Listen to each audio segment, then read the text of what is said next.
What's up, everyone? Welcome back to another edition of the Apex, the podcast. Ladies and gentlemen, we've got a lot to get to here today. We've got the Pro League day to get and break down. Lots of weird stuff going down in Pro League. We also got our interview with the very special guest, Enoch, who was on the show. He's going to be our special guest here today. And then we have the voicemails to round out the show. We've got a ton of that. Before we get into it, don't forget to join the Discord in the link down below. Also, if you want to send in your own voicemails, the link is there as well. And as always, if you listen on Spotify, help us out. Follow us on YouTube. And if you listen on YouTube, go ahead and help us out and follow us on Spotify as well. Leave a review. Thank you guys for tuning in each and every week. It has been a blast. Ladies and gentlemen, let's get into this match day, though, here. This one was another weird one, boys. This has been an interesting Pro League split. We had Dinos coming out on top. They won handily with 74 points. In second place, we had All Gamers Global AGG, which was former Team Legacy. Then we had Gamblers in third and Purple Slushy in fourth. Those were your top four. Rounding out the rest of the leaderboard here, we had Shopify in fifth, GK in sixth, Hust in seventh, Team Falcons down there in eighth, Unreal Nightmare in ninth, Crazy Thieves in 10th. We've got a lot of Crazy Thieves we've got to talk about. My Boys Zestfest in 11th, Flat in 12th, JD Gaming in 13th, Buckle Boys in 14th, The Nice Guys in 15th, ROC in 16th, Godlike Esports in 17th, Revival, Men of Culture, and HBM rounding out the bottom three of the leaderboard. But let's get back to the top of the leaderboard here, Don. Dinos. Well, actually, Jumba, Dinos. That's your squad. And they have won 2 Pro League days, bro. 2 Pro League days, 2 game wins on the day, I believe. They're beasts, man. Dropped 74 points in both sets, too. Absolutely insane. They're going stupid mode. Now, Don, I know you went back and watched some of the Dinos. I was trying to catch up on watching what exactly is making them go so well. I didn't get to watch it all the way through, but I know you got a chance to take a peek at it. What are you seeing from Dinos right now? What's going on with the Dinos? They're going mad prehistoric. Yeah, I sent out a tweet after they won again, being like, I have to go back and watch these guys because, like, you win one match day, right? You know, there could be some different reasons, maybe a little luck involved, but winning your second one in the same split, it's like, all right, these guys are clearly doing something that's working, right? And it's really funny because honestly, it's really not anything like over the top. It really is just good fundamental Apex, honestly, at the end of the day. The first game was kind of crazy that they win because they are literally going up the hill and to get into Stormcatcher. And I believe it's JDG basically like start shooting at him. They try to slide down the hill and they lose out on DJ. And so they literally have to wrap all the way back to launch pad. They're like, and literally the comment is, oh, well, we'll just get Evo and get the purple and wrap back in later. So that just goes to show you again that basically everyone's just playing on edge, trying to get purple and all their perks and shit. But regardless, they end up wrapping back up top. They wrap towards like the mountain lift side. They walk in.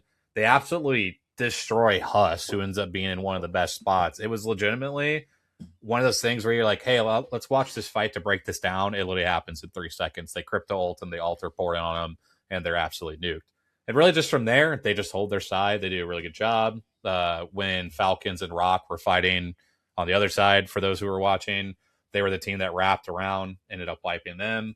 The big thing I noticed between their games, though, was that they just, when they have time and space, Future does a really good job of commenting exactly what he wants to happen, things to look out for. And yeah, that could seem really simple, but I do think a lot of the times there are teams that they wonder why they can't really make that leap from CC into Pro League.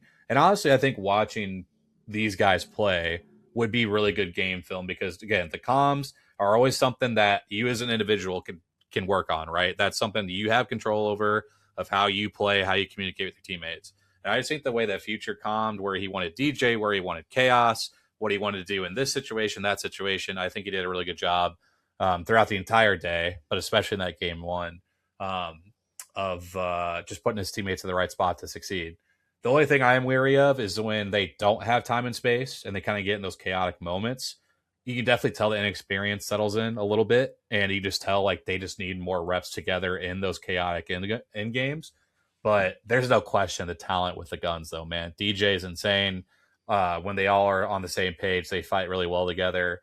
It's just, again, I think them gaining just a little bit more experience in these chaotic situations. And obviously, you know, we'll see that assuming they make land. I would assume they will at this point based on where they're at. But I do wonder what this will look like when they get to land, just because obviously that's, the quality of the lobby raises, the moments get even more intense, those little split-second decisions get even more important. So that's, I think, will be their next test, is what they do in more of those chaotic situations. But if you do want to talk about this first couple tests, though, man, they passed them, I think, with flying colors. So you win 2 match days in a pro league split. I mean, you're almost guaranteed. Like, I don't want to get too far out in front of it, but like when you get 2 match day wins, you can kind of coast your way in here. They're sitting second place overall in the overall standings in NA. I mean, like you've kind of punched your ticket. Like, you think like, so? You know what I'm saying? Like, you just have to continue to do the things Enoch's smiling at me. I feel like I might have like cursed him or something. No, there's like no that. way. With Dude, 12, just who would have thought that technically, Dinos would be number 2? Yeah. Technically, I predicted it and not Wyatt. So Wyatt, I think you're in the clear. So I think you're good. Yeah, with 12 or 13 spots going to land, like there's no way enough teams make a 20 point jump to like, and they have to like just get 0 in their next 3 days. Yeah, they just have to literally not be there. Yeah, 3 days in a row they have to get literally. 20th, and then fucking everyone needs to make a 20-point jump. Like they're going to land. That's sick for them because like, did they play at the Open? Any of those guys? Like, I don't think Future did. Did he? I don't know. I'm not sure, to be honest. Let me try and quickly look up. The Open was such a wild experience. Future streams. I think Future didn't, because I feel like I remember in his interview saying the land he was literally at playing was his only land he's ever been at. Yeah, like no land there for him and everything like that. So like those guys have not had a land before, and now it's not just like it's gonna feel mean to say that the Open was a free ride land, but it's not the free ride land. It's like one you had to really work hard to get to. Yeah. Yeah, so I mean, Dinos basically have punched their ticket at this point. Obviously, there's still a lot of things that need to change, things that need to happen. We also have the roster opening up where people can kind of like make adjustments to the rosters. We don't know what that'll do, but even then, I just don't think anything's going to be like, if they could coast and get 10th around there and still be able to make it pretty handily. So congratulations to the Dinos on another match day win. That is absolutely insane.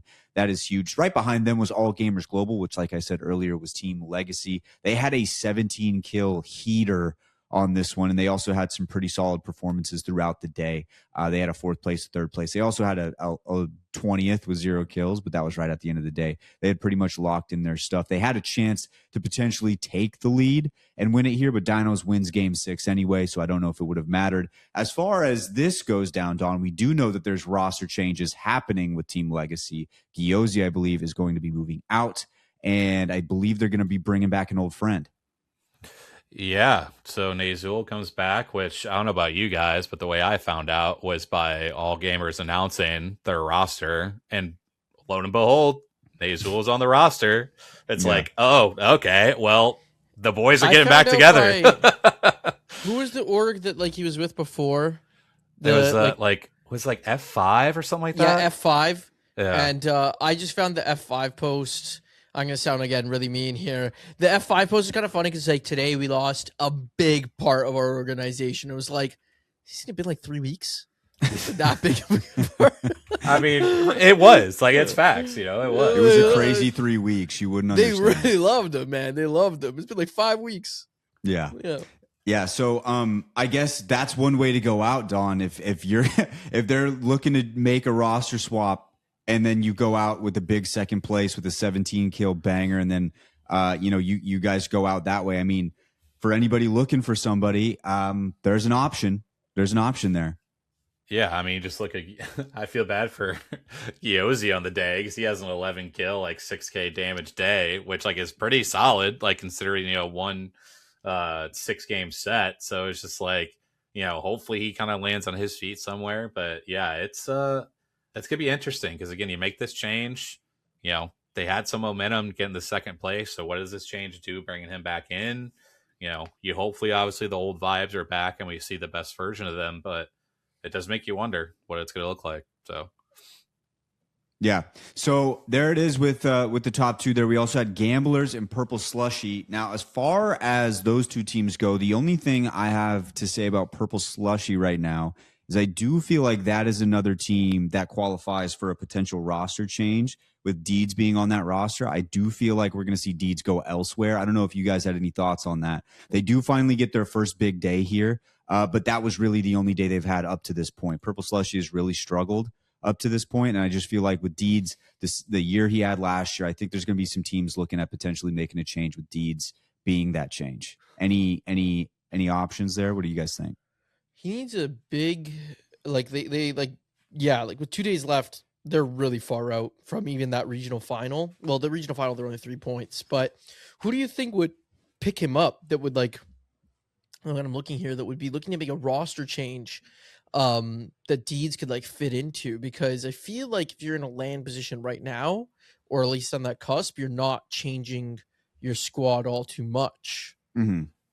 Yeah, I mean, just even looking through the couple that I've seen so far, I mean, I know Madness left Revival, which obviously, if he's trying to slot into that roster, you know, it's an IGL. He has never IGL'd, so that wouldn't really make much sense. Nice Guys is Hambino is now no longer playing with Cody and Sang, which again, that's like another IGL situation. So like, I just don't really think that fits for Deed. So like, unfortunately, like it doesn't really seem like there's really that natural fit for anybody. So I do think he will struggle to find that spot, because I mean, you look at really the rest of the top of the leaderboard. I mean, really, it's all these teams that are signed to orgs, you know, that aren't going to make a roster change at this point. So really, the only teams that aren't signed to an org that are in the top 15, you know, obviously Dinos, which they're not changing shit because they shouldn't. You know, you got us at 13th, which maybe they make the change, but like again, does Deeds really fit into that situation? I don't really know. So it's unfortunately, I think in NA specifically, it could be very tough for him to find a spot. So yeah, it's a weird situation too, because it's just like coming off of such a great year. The only thing I could maybe think is one of those teams just right outside the zone that maybe they look at something. I was thinking maybe like Elite Esports. I don't know if he fits in with that roster either. I'm just kind of looking around at teams that maybe have an opportunity that maybe before the season started, it looked a little bit more like a long shot, but they find themselves in a decent place. I don't know. It's just weird because it sucks, because we talked to Deeds. It was obviously a really good interview and loved having him on. You'd like to see him have an opportunity to take another crack at this thing. If not, he could also just stay with Purple Slushy, see how things work out. They obviously did get the 4th place on the day, so there's an opportunity there. But, you know, you just never know with some of these things. Now, back to another team that a lot of people had been worried about to the start of the season. We had Shopify Rebellion. They get like another good day. You know, I believe they got 3rd last time, Don. Now they move up. They're over here into 5th. Shopify starting to find their form once again. And really, I haven't said anything about them. And I think that that's like a major portion of it. I think that they're like the fact that I haven't made like a grandiose statement about Shopify Rebellion. In fact, I think I called them Slopify Rebellion just a few weeks ago, and now they're bouncing back big time. So maybe that's the boost that they needed. I mean, it would make sense in the history of the show. It would make sense that that's how that would happen. But yeah, I think yeah. Go ahead. Oh, go ahead. I was just gonna say, I think they just kind of realized their identity again. They're starting to kind of get a little more confidence in the way they want to play in this meta. Obviously, now you know everything's going to change again with the new season, but I do feel like at least, you know, they built some of that confidence. And also they finally had a match day where I just feel like shit didn't go wrong in terms of their internet. You know what I mean? Like they had back-to-back weeks where somebody had an internet issue. So yeah, I think it was a matter of time. You know, again, like we wanted to see, you know, that 3rd or 4th match day, then at least start to kind of figure things out. And we've seen that now with 2 top 5s in a row. It seems like they at least kind of have that, a little bit of that swagger back now. So yeah. Now, Jumba, biggest story of the day, most important to this show, most prominent to this show. Obviously, GK Gaming gets 6th place. You knew that it was going to come back. Always. Like, come back? What do you mean? It never left. They always get 6th. Only sometimes do they get like 11th. Sometimes they get 9th or 11th. And like 10th and, you know, like 7th, but always 5th or 6th. So like it never was gone because they've been getting at this whole time. Yeah. I'm just really excited to see it back. It feels like with all the weird things going on in Pro League back this again. split, Like, I don't know what you mean about back. it's Like, always nice to just realize that we're in the good times. You know what I'm saying? Like, that's what it feels like, you know? Yeah. It's just something I want to see. It's there, Absolutely. and we're feeling good. Whenever they're getting 5th or 6th, which is always, I know that we're in Pro League.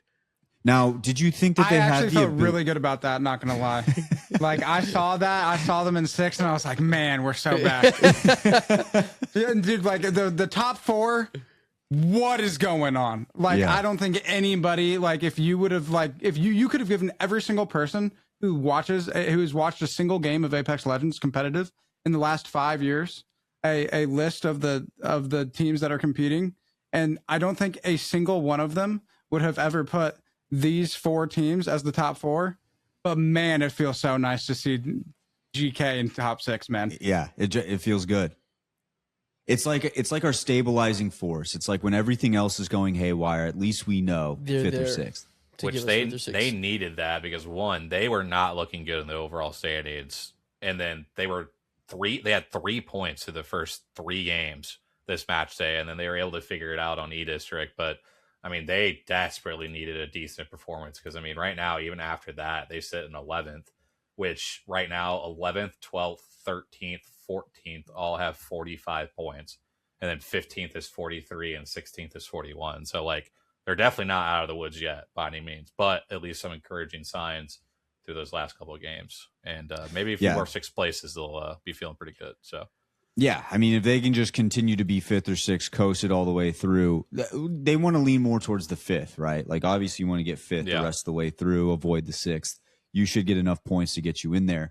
Now, when it comes to next week, because we don't have Pro League, I believe, for 2 more weeks. Next week, we'll probably do like progress reports on just the overall up to this point where a lot of these teams are sitting right now. So we can talk a little bit more about GK, other teams like that, their progress report. One team that their progress report isn't looking too bad, but also it's just not to their standard, is Team Falcons. We got another day where they're sitting in the 8th place. It's a few points here and there. It's just not the Falcons that we're used to seeing all the time. And I think that's what makes people so worried. It's not even the fact that they're really in danger of not going to a LAN or anything. It's just not what we expected, especially after we come back from Japan and they looked dominant. They looked like, I mean, we said it after the show that day. They were the best team at the LAN. They just happened not to win it. So it was just kind of weird seeing them in this place. Is it just like what's going on here, fellas? I don't know what's going on here. I think that if you actually even think about the LAN in itself, I think that basically the meta is very like alter crypto is very inty, and like you have no cover or anything like that. And then the baby comp, like I've talked about many times, is so random at the end. I think at LAN, once whatever meta we see there will be more of that stabilized type thing where like you have you have your controller, you have your guy that's going to rotate, and whatever you use for your third, like whether you go aggressive, more anchor style, anything like that.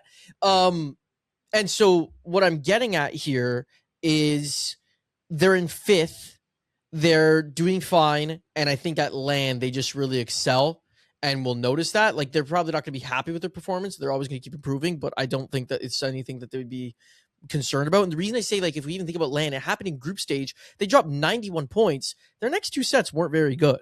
They dropped like 5th and 7th or something like that, which is basically what they're doing right now. But then when they got to the more difficult and like serious lobbies, they go 1st and 2nd and like almost 1 and everything like that. So, I think that, like, yeah, you just have to wait to see what the LAN's going to look like. And this is just Pro League.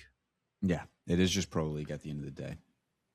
Yeah, I would just say to add on, like, for Storm Point, they were pretty unlucky because all the zones pulled so far from the Cenote Cave. Like, they were always going to be the last teams to rotate in.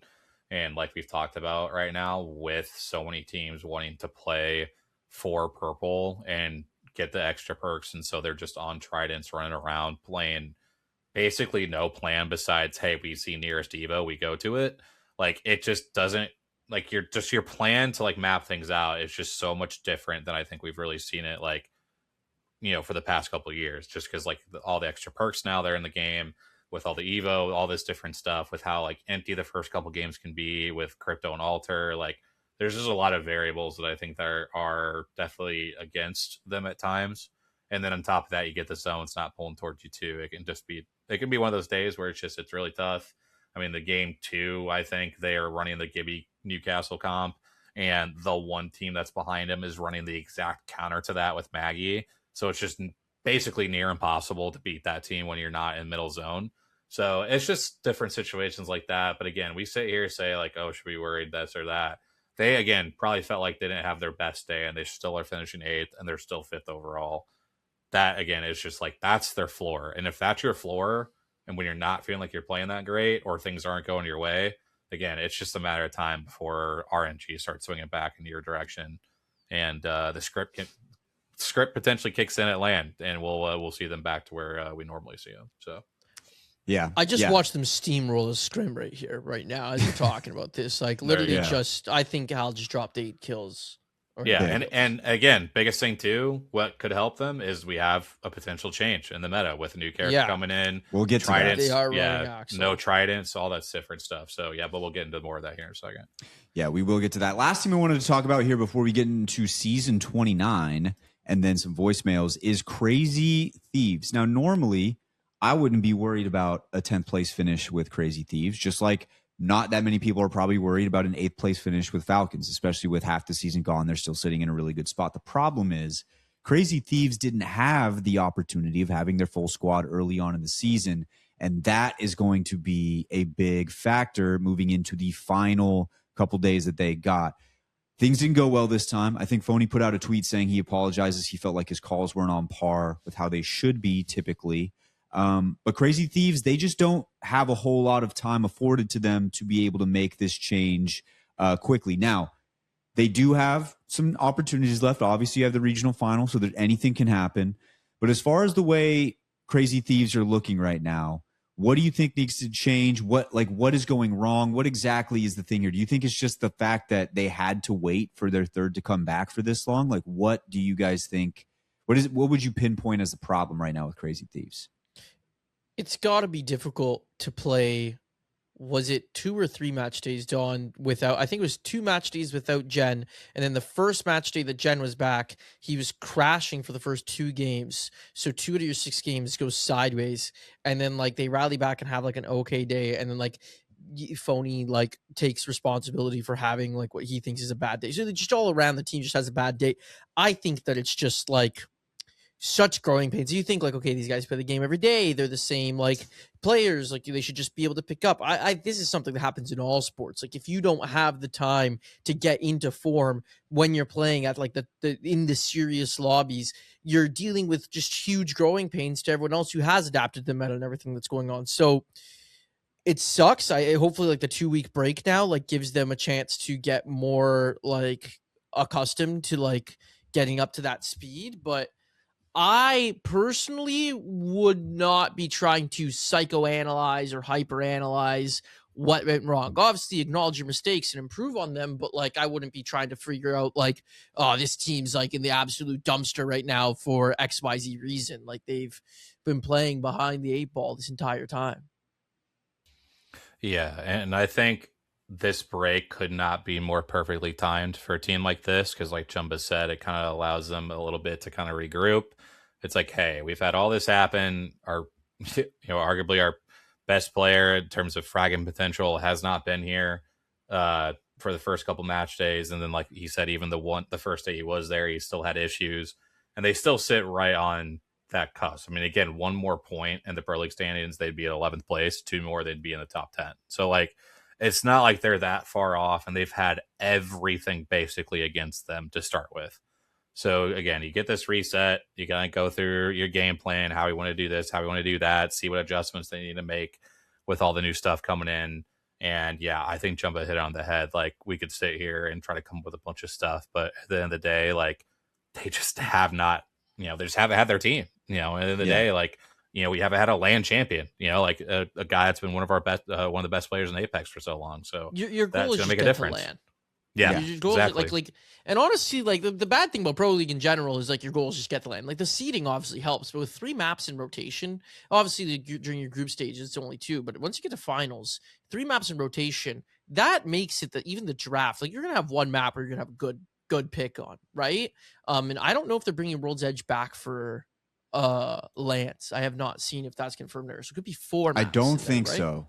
Well, Because the only reason I- I say that, or did you have info, Don? I was just gonna say, I'm pretty sure if I remember reading the rule book correctly, they are bringing that back. From my That's so understanding, sick how wrong I was. Did you see how confidently wrong I was when I started that off? That was so bad. I thought really- you were right.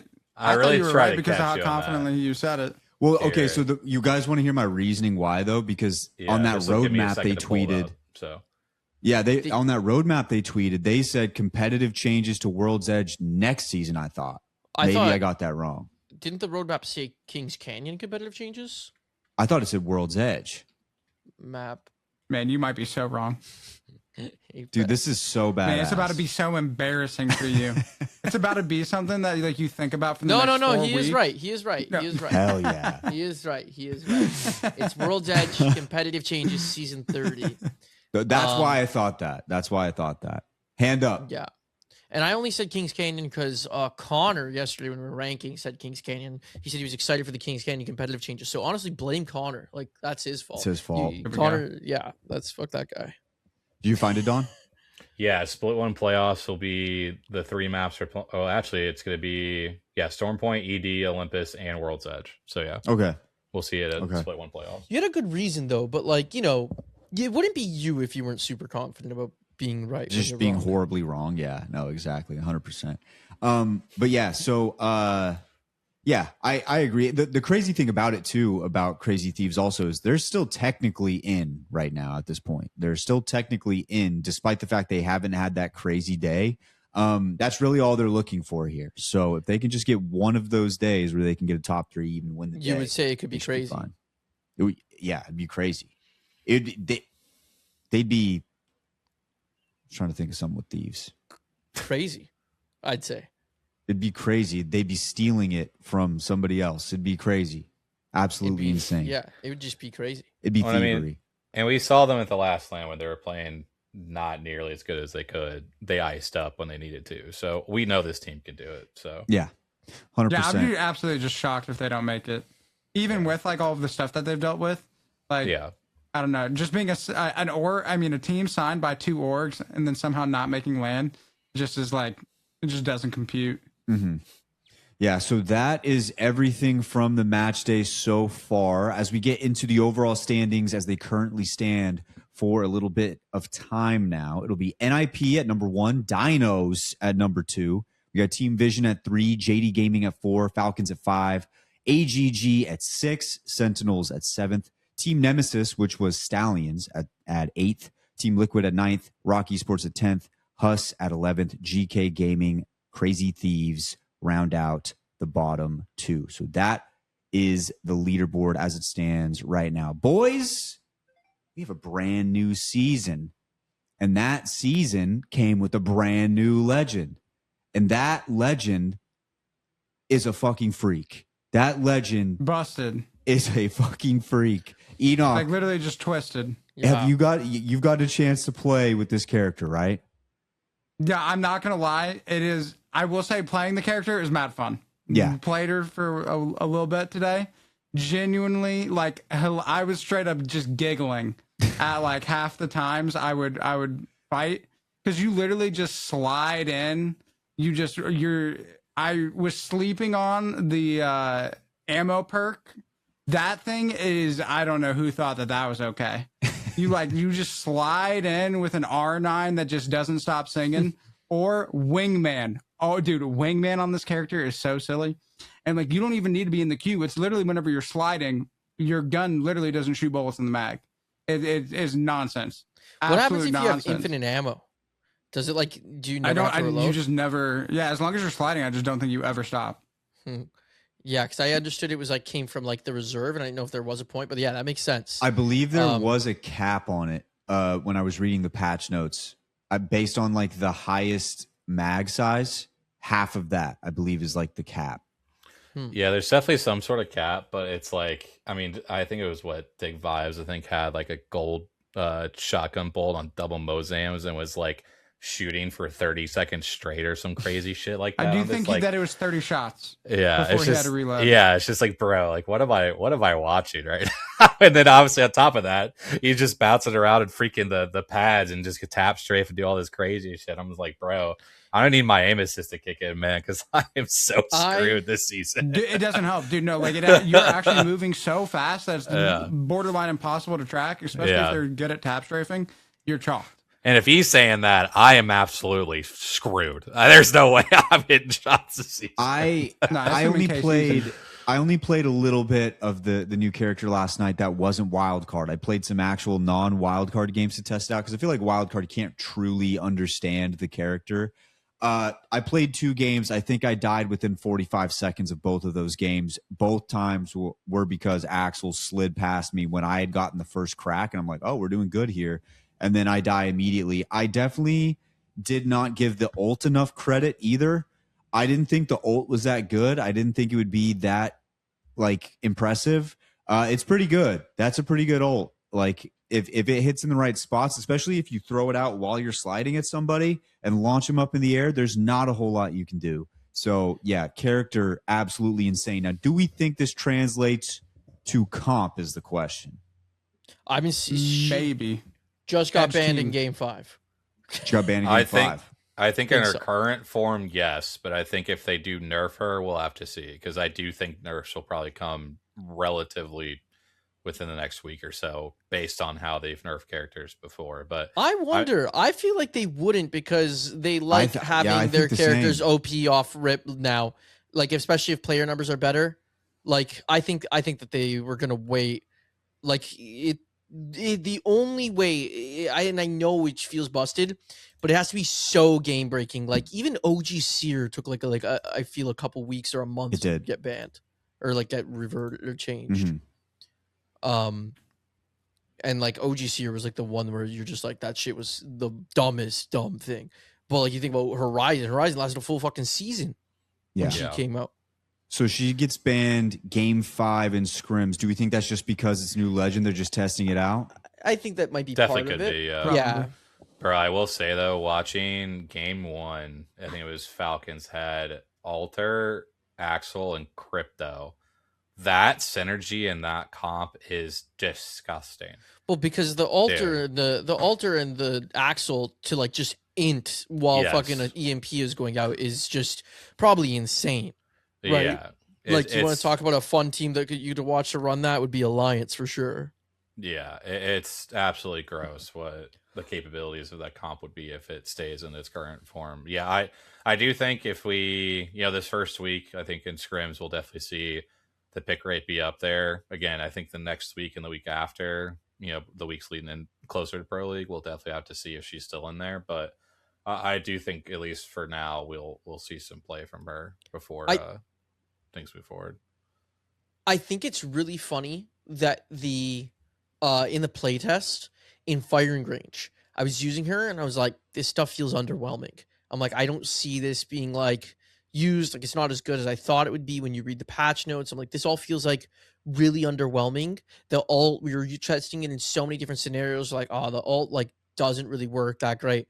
Got into game and started using her and I changed like everything. I was like, okay, like the slide is crazy. The ult, if you just literally like throw it right next to people, because like the ult, like if you throw it from too far, has a lot of time to counter if you hear it coming. But like if you just kind of like fucking launch in someone's face right next to them, there's not much they can do. It's gonna launch them up, and at the very least disorient them and give you a chance while you're sliding around to do something to them. So yeah, it kind of changed my opinion immediately. And that was even before I really started using her tack a bunch. I played one more game without Jay and Donnie, and I told the 2 people I was with, luckily I knew one of them, I'm like, I'm just going to be inting with this freaking tactical right now. I apologize for throwing if it feels like a throw. And I was just rolling squads because I would literally just throw it at my feet, slide by everyone, and just like, they can't track you.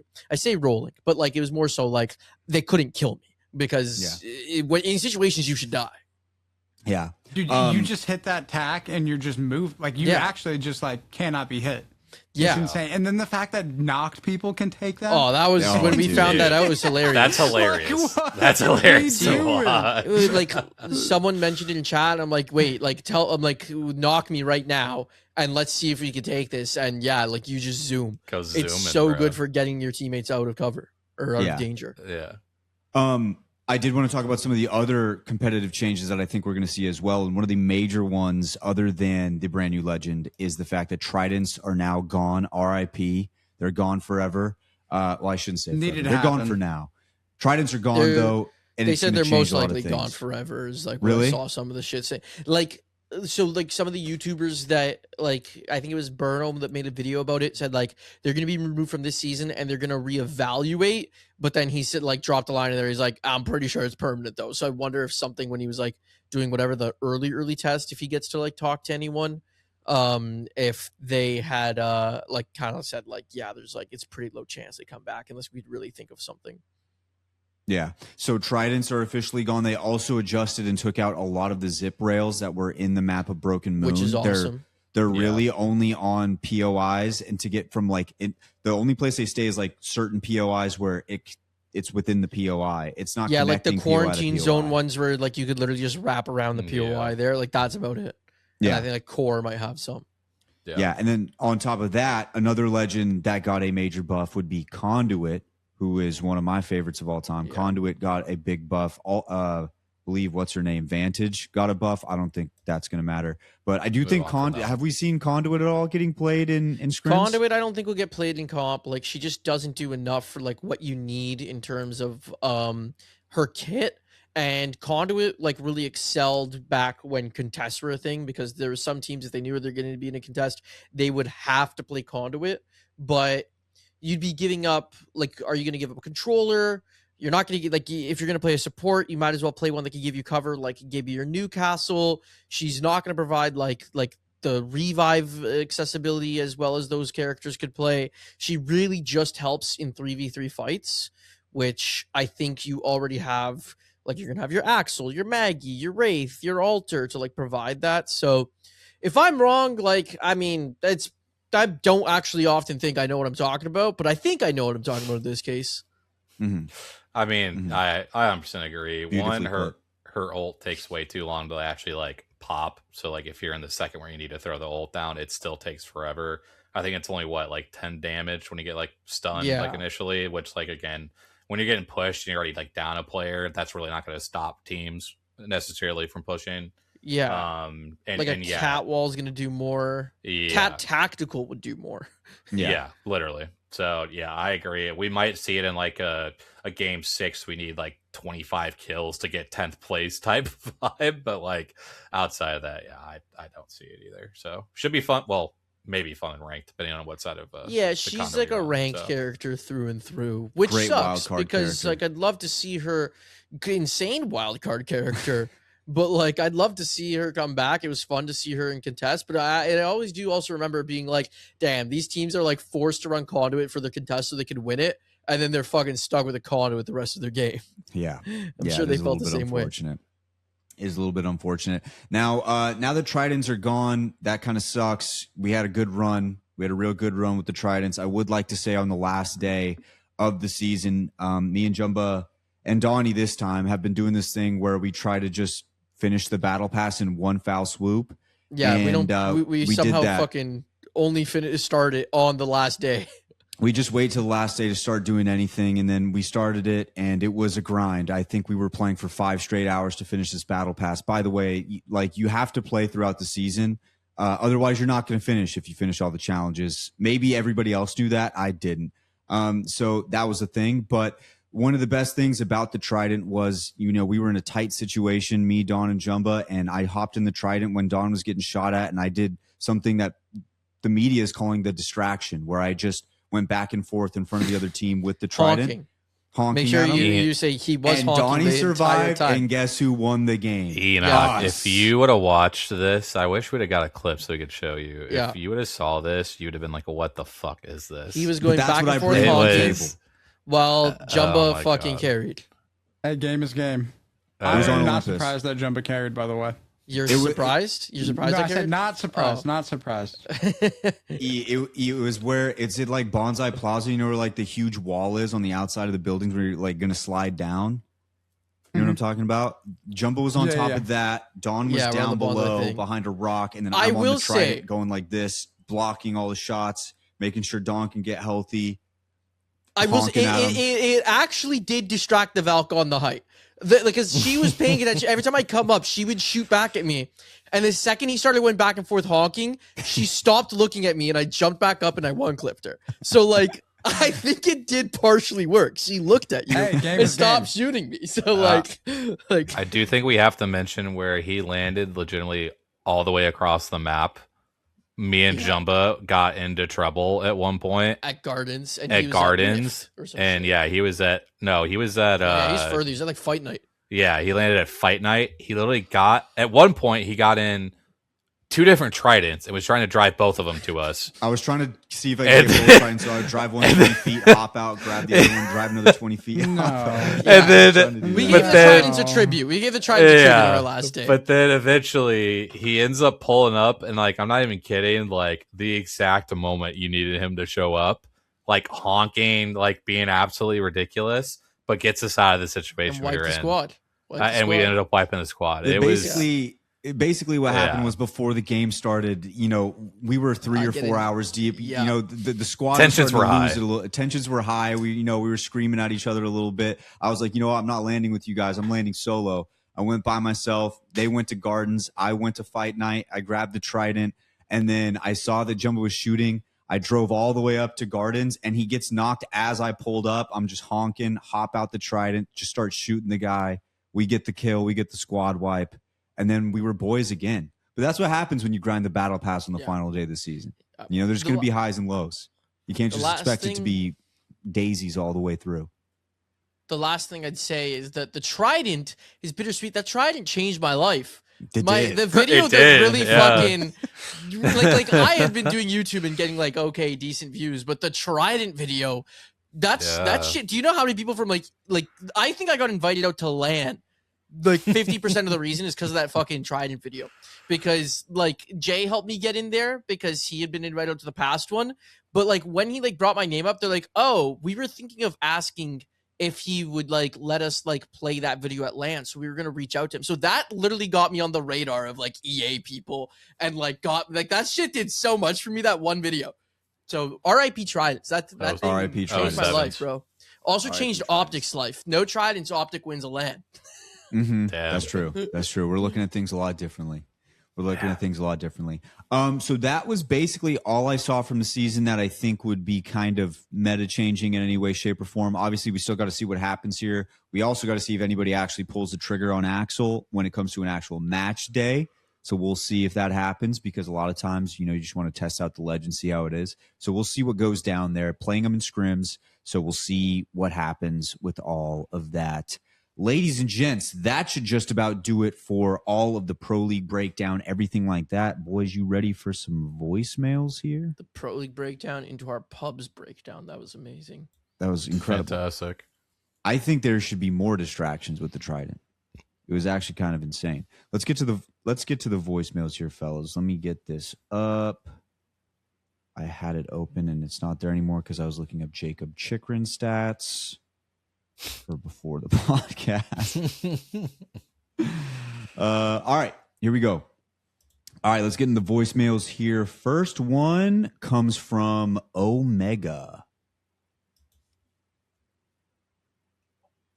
Hey, the Apex, I was just gonna comment on Gibby's oppression in comp right now, and I seem to think that his Thunderdome ability with the zap is like the main cause, and so I was thinking of a change to that ability where it would still be like a little bit of a buffer on the bubble so people can't just enter it for free. So with the addition of hard light, What if you put some hard light panels around the bottom of the bubble so people would either have to climb them or like break through them to get into the bubble, but it wouldn't be like a free 50 damage and stun to people who enter. So it wouldn't just be like a free fight game. So it's like solid instead of like solid and breakable instead of like the kind of hologram thing it is. That's interesting. Mhm. Like if they just like did like the whole, like if the whole thing was like panels in a dome, that's interesting. I think a counter thing that they should do is just make it that if you enter the dome, you actually get fucking exploded and sent out of the map. Write this up. one down. You just combust into flames and you're a walking thermite and you kill anyone around you except for the You become the Human Torch. yeah. Yeah. No, I actually kind of like the idea of it just being on the bottom of it and you have to climb in because, like I said, with the bubble fighting before, I'd rather just see pure bubble fighting. But if they don't want to have that happen and you had to climb in rather than just taking a stun and some damage for being the first one to enter it, I think I'd like be more a okay rampart with that. wall. Yeah. Around just the bottom. I mean, I'd be open to anything that's not this EMP bubble. Like, honestly, at this point. The EMP bubble's bad, yeah. Go continue, sorry. I know, I was just going to say real quick, just because, like Wyatt said, like, bubble fighting is such, like, a core thing to Apex, and we just don't get that anymore at all. So it's just, like, I don't know, like, it's just kind of annoying to see it, and again, I think there's just enough stun abilities and things like that in this game that I just don't think somebody that is supposed to be a support player should then also get a stun at the same time. So I'm down for, honestly, I think at this point that's not that damn bubble. Yeah. I don't think we can see just because he's like, because a lot of the supports kind of have like Conduit, we said like she's got the stun. Like if you look at like okay, but Conduit's stun is 10 damage. No, it's bad, which is also crazy now that you bring it up, 10 damage and all. I'm just saying, like, I don't think it's a support shouldn't have stun like abilities. It's just more so, it's like, I don't think Gibby with everything else he has needs the stun ability. It's just, that's valid. would focus in on that. Because I wouldn't want like to limit other characters who maybe like Watson's whole character kit is around that, right? But you know, you could shoot through her fucking fences, like they're breakable, they're damageable, and everything like that. Yeah, we talk about the dome a lot. I mean, that's literally me who talks about it a lot, but I don't think I've actually ever addressed the ultimate and how crazy that is too, and how you can just like space out your ultimate to like literally slow people down, do a lot of damage, nuke them. The whole guy is just OP. But again, let's see how this character in tandem could maybe counter. I saw Falcons running. I didn't think they would ever replace like a Wraith with Axel, but maybe if this tack is so good for rotating, they would. They were running Axel and Maggie. That's like you freaking shoot a drill and then throw an ult, like then throw a ball. Like that's a lot to counter there. Now you have a second tandem outside the crypto that can really fuck over those teams. And then you're sliding in on those guys at the speed of light. They can't see nothing. They're just confused, sad, and dead. And dead. Most importantly, the and dead part. So shout out Omega for that one. I do think that's really interesting. I like that idea. I like it better than it currently is. Even if I'd rather at the end of the day, just like I said, have bubble fighting, but I'd take that over what we got now. So I really like that idea, especially with the hard light stuff. Next one comes from Andrew Schaefer. Andrew, I haven't called in about, I don't know, a year. Just kind of took a break from gaming for about 7-8 months, like hardcore. But I'm back in it, and I just caught up all the pro leagues and everything like that for year 6. What the fuck is Crazy Raccoon doing? Earls is my favorite player, and these guys are playing like they're fucking 40th place. It's insane. Not going to be too critical because they didn't have Gen, but still, what the fuck? And if they're listening, so sorry, but what the fuck? Other than that, that's really my only qualm. Pro League's looking pretty insane. All the different metas and loadouts that people are running is kind of cool to watch, kind of weird to watch. What's going on with Oblivion, too, by the way? Or Sentinels. That's just wild. And my last thing about this new Pro League, S2 just got signed to Vision, and Vision gave that man way too much hair on top of his head in that poster, and Twitter has been roasting this guy, and I just have to make it publicly just on blast, essentially. Other than that, Enoch, hope you have a good time doing whatever you're doing, man. Burnout does happen. Maybe you'll be back, maybe you won't, but just best of luck to you. And then Jumba, Don, and Wyatt, just keep these podcasts rolling, dude. It's really cool to hear, really cool to see. Have a good one, guys. I did not see the poster with I Zach, sent Zach it. I Mazur's sent hair? it in Discord. Yeah. I couldn't even figure out which one was Zach. Yeah, you could. I'm not gonna lie. You couldn't. They put see glasses on one of them, so I figured that was Loader. And the Yeah. other two, I'm just like, don't know which one's supposed to be Carter, which was supposed to be Zach. It was a long time ago. You'd probably have to go to Vision's Twitter to get it faster. Okay, let me find it. I appreciate the sentiment at the end. I thought after hearing that, I thought he was gonna roast our shit. He's like Jumba Don. He's like, oh, Jumba Don Wyatt. I thought he was just gonna roast our shit. Roasted so many people on that. Yeah. No, that was nice. That was a nice ending to a what sounded like he was also going to go off on CRT for about 5 minutes. So Yeah, that was I the appreciate guy. that. That was a good call-in.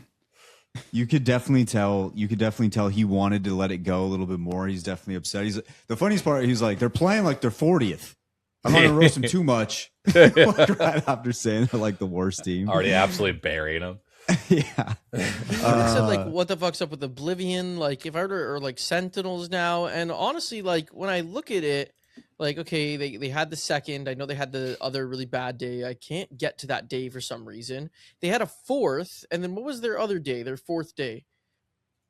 Was it like another 14th or something? I'm trying to look for it. I don't see it here. Yeah, I mean, I see the 4th. All around, they had like a fourth, a fifth, they had like a 14th, and then a second. Yeah. Not too they're bad. 8th overall. I actually don't think they're doing too bad. How does it It's say just- that?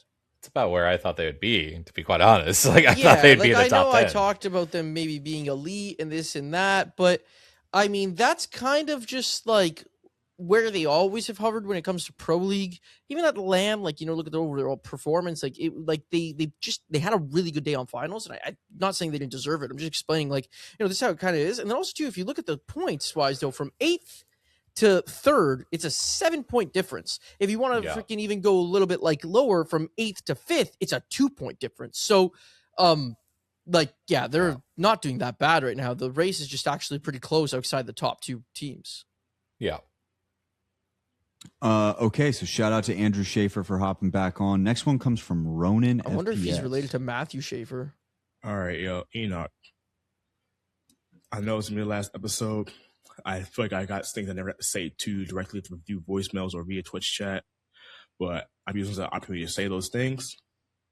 Nothing negative, all positive, bro. You are Thank God. one of the. You may not Bro, say I it thought I was yourself, about but to you're get one of put the on pinnacle blast. forces in the in the Apex esports community, Apex community in general.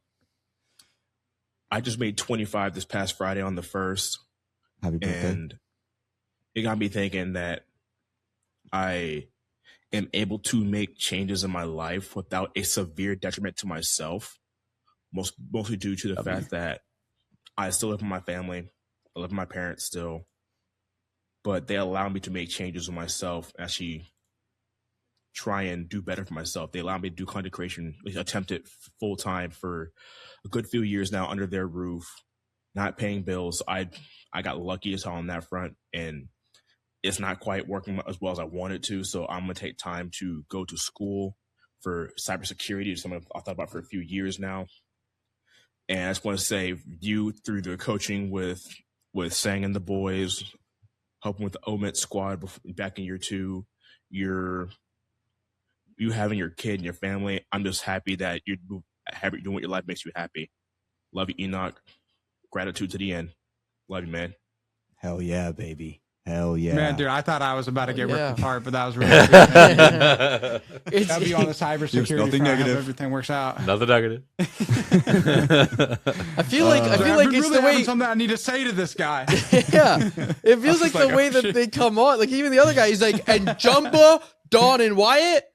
Keep it up, man. Get these out every single week. It's like, no problem, man. Like We got pointing you. We got down. that. Like, like, W running though, bro. And hey, good luck Yeah. on the next part of your life too, man. He's an Hell yeah, avid baby. listener. So Hell Best of yeah, luck, bro. baby. And I will say, my biggest contribution to the Omen squad was that I got Don to basically do everything that they asked me to do. Because RKN would tell me to do something, and I was like, I don't really want to do that. Let me, yo, Don, you want to be an analyst? And then Don did such a good job that they ended up just replacing me, which was definitely the right play. 100% the right play. Don deserved it way more than I did.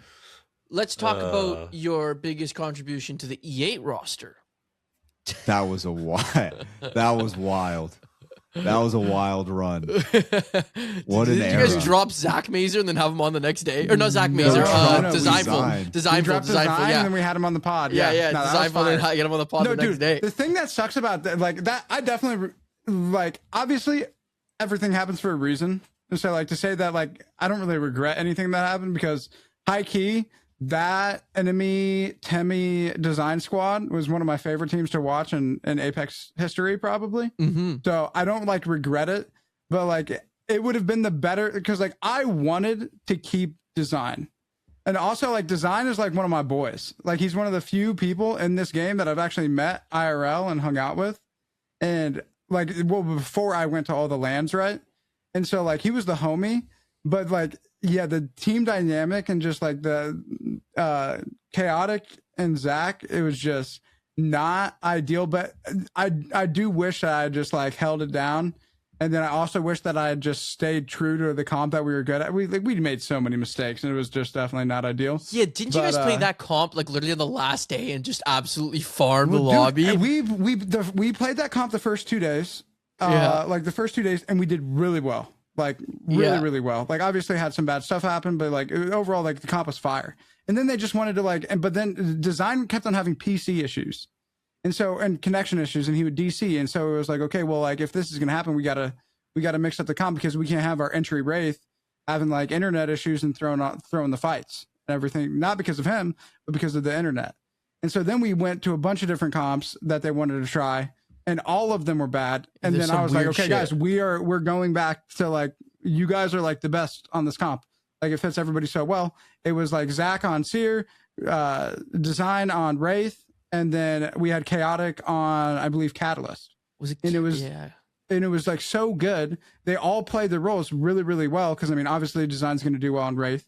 Zach is like his best version when he's playing Seer. And then Chaotic can really play whoever, and he was just doing his thing on Cat. Definitely, we should have just played that the whole time. Definitely should not, like, they were making it sound like we were going to get, like, Slayer, or we going to get somebody, like, super easy, and then when it came down to it, nobody wanted to do it. And so then it definitely was just, like, an L overall. But I don't, like, obviously, I like, on one side of things, I wish that I hadn't done that, because I think that we could have gone to land with that team. But then also at the same time, like, what happened because we did that was fire. So yeah, that was a funny time. It was funny because it was me, Enoch, and Finn inside like the thing. We were trying to find an interview like as we were getting ready to record, and then I was like, "What if we just got Designful? Like, do you think he'd do it?" And then Enoch was like, "I could text him," like right after, and then he hops in, and it was just like beef this right is at the start. Happening. It was so funny. No, I was fire. Good times. Those were some good times. Shout out Ronan. Next one comes from Anonymous. All right, I'm sitting in my car, driving home, trying to have a nice, peaceful drive home, and I keep thinking about how you guys said last week, "Hey, don't worry about CRT. You know they'll be fine." That's Snar. And then they ended up playing like fucking rancid asshole, and now I have to drive home thinking, "Oh, I'm gonna go to Las Vegas land, and my favorite team is not gonna be there." That's cool though. It's fine. I don't even care, man. Doesn't even care. All right. That's the classic sports guy move when you're like, I don't even care. Honestly, like whatever. But you definitely care. You care. One of the stages of sports fandom right there. Yeah. CRT is ruining lives. And they're sitting in the spot. Like they would be going to land right now. This is what I'll say.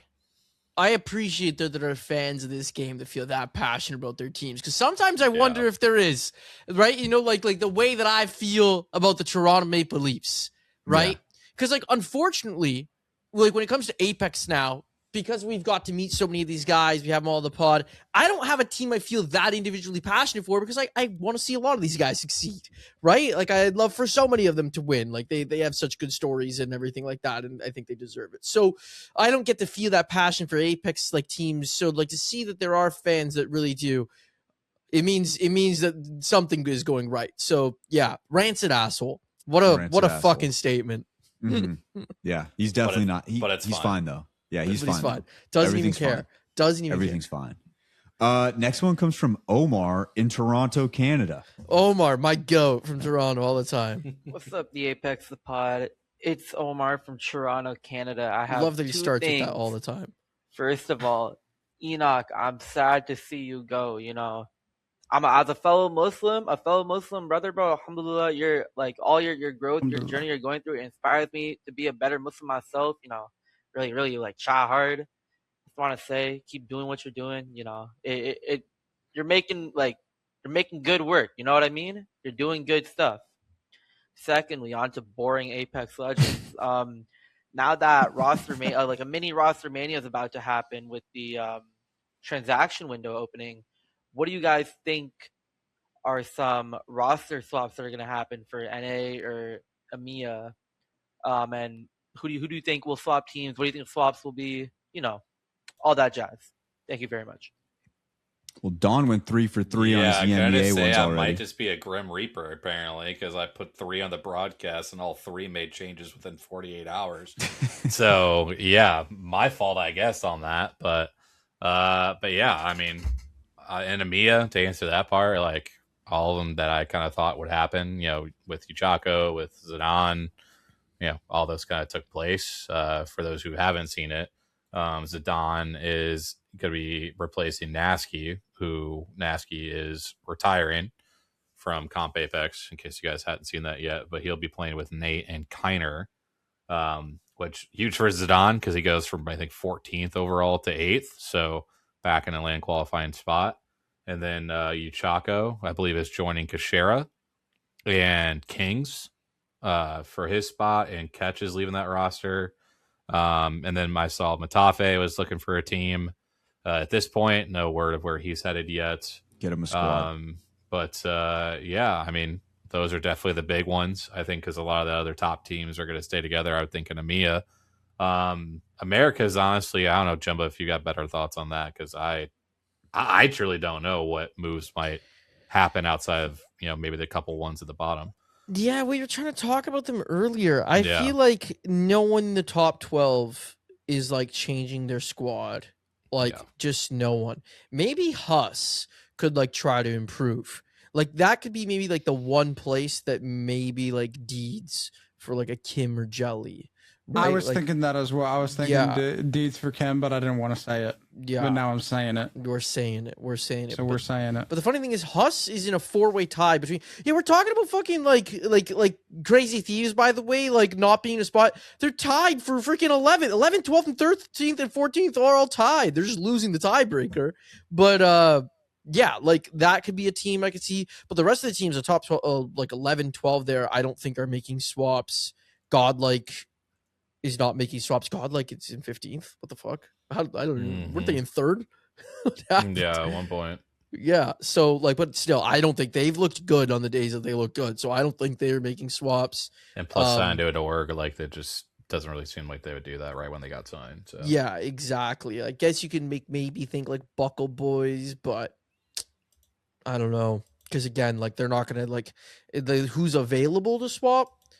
I don't think that there's like much like insane options to improve these teams. Yeah, especially again when so many orgs have signed rosters at this point. Like I don't see the moves happening towards the top at this point. Unfortunately, that's the boring answer. But I just feel like if there is anybody, it's gonna be Deeds. But him trying to find a spot, I also with the Deeds point, I said I think I said Elite Esports. I meant to say full 11. I said the wrong team when I was bringing up where Deeds could go. I wouldn't expect anything else. They're not. I'd be actually just shocked if they mix something up. Yeah, because I mean, like that's a team that they've been going through it together. Like, why would they? Fair. Why would they switch it up? To be clear, that's like the new old Sentinels. to be clear, when I said like I wouldn't expect anything else, I meant about Wyatt getting it wrong. Yeah, that's what I meant. Yeah. That's typically how it goes. You know, that's just his. I mean, to be fair, in his defense, I don't think it's like a terrible shout optics wise, but just like roster wise, just with those boys, I think it does make more sense. They're for the them dogs. specifically to stay together. So No, the show is good. Just he might have said full 9. I did I? Just kidding. No. Okay. I would not be surprised. I'm just busting your balls. I'm busting. I would not be surprised if I did. Last one comes from Wyatt. Uncle Jack. What's up, boys? It's Uncle Jack here, all the way from Toronto, Canada. Shout Toronto, out Another one. Canada. What? Oh my goats. a little bit off topic, usually talking about Apex. Gotta say, I love NIP. Karevs, that's my goat. I'm an M&K player, so We're talking love about to Gavin see McKenna. NIP doing well. But just about to hit the gym right now, and I wanted to know, like, I'm pretty big into the gym. I just hit a PR the other week. I hit 260 on the bench press and 295 on the go. squat. So I was pretty happy about that. But I just wanted to know what your guys' max bench is if you go to the gym at all. I know Brian's pretty active there. So wrong show. Yeah, love you guys and have a good rest of your day. Okay. Was this a GMB? Brian is not active in the gym. Now, Brian knows what to do in the gym if he ever would go, but he's not active in the The gym. infamous Brian on this show. Dude. Yeah, no. Do you guys have anything? I mean, My I'm down to bench is- answer. I just Yeah. I completely forget my one bet. Like it's been so long since I did a one bench max. I literally have no idea.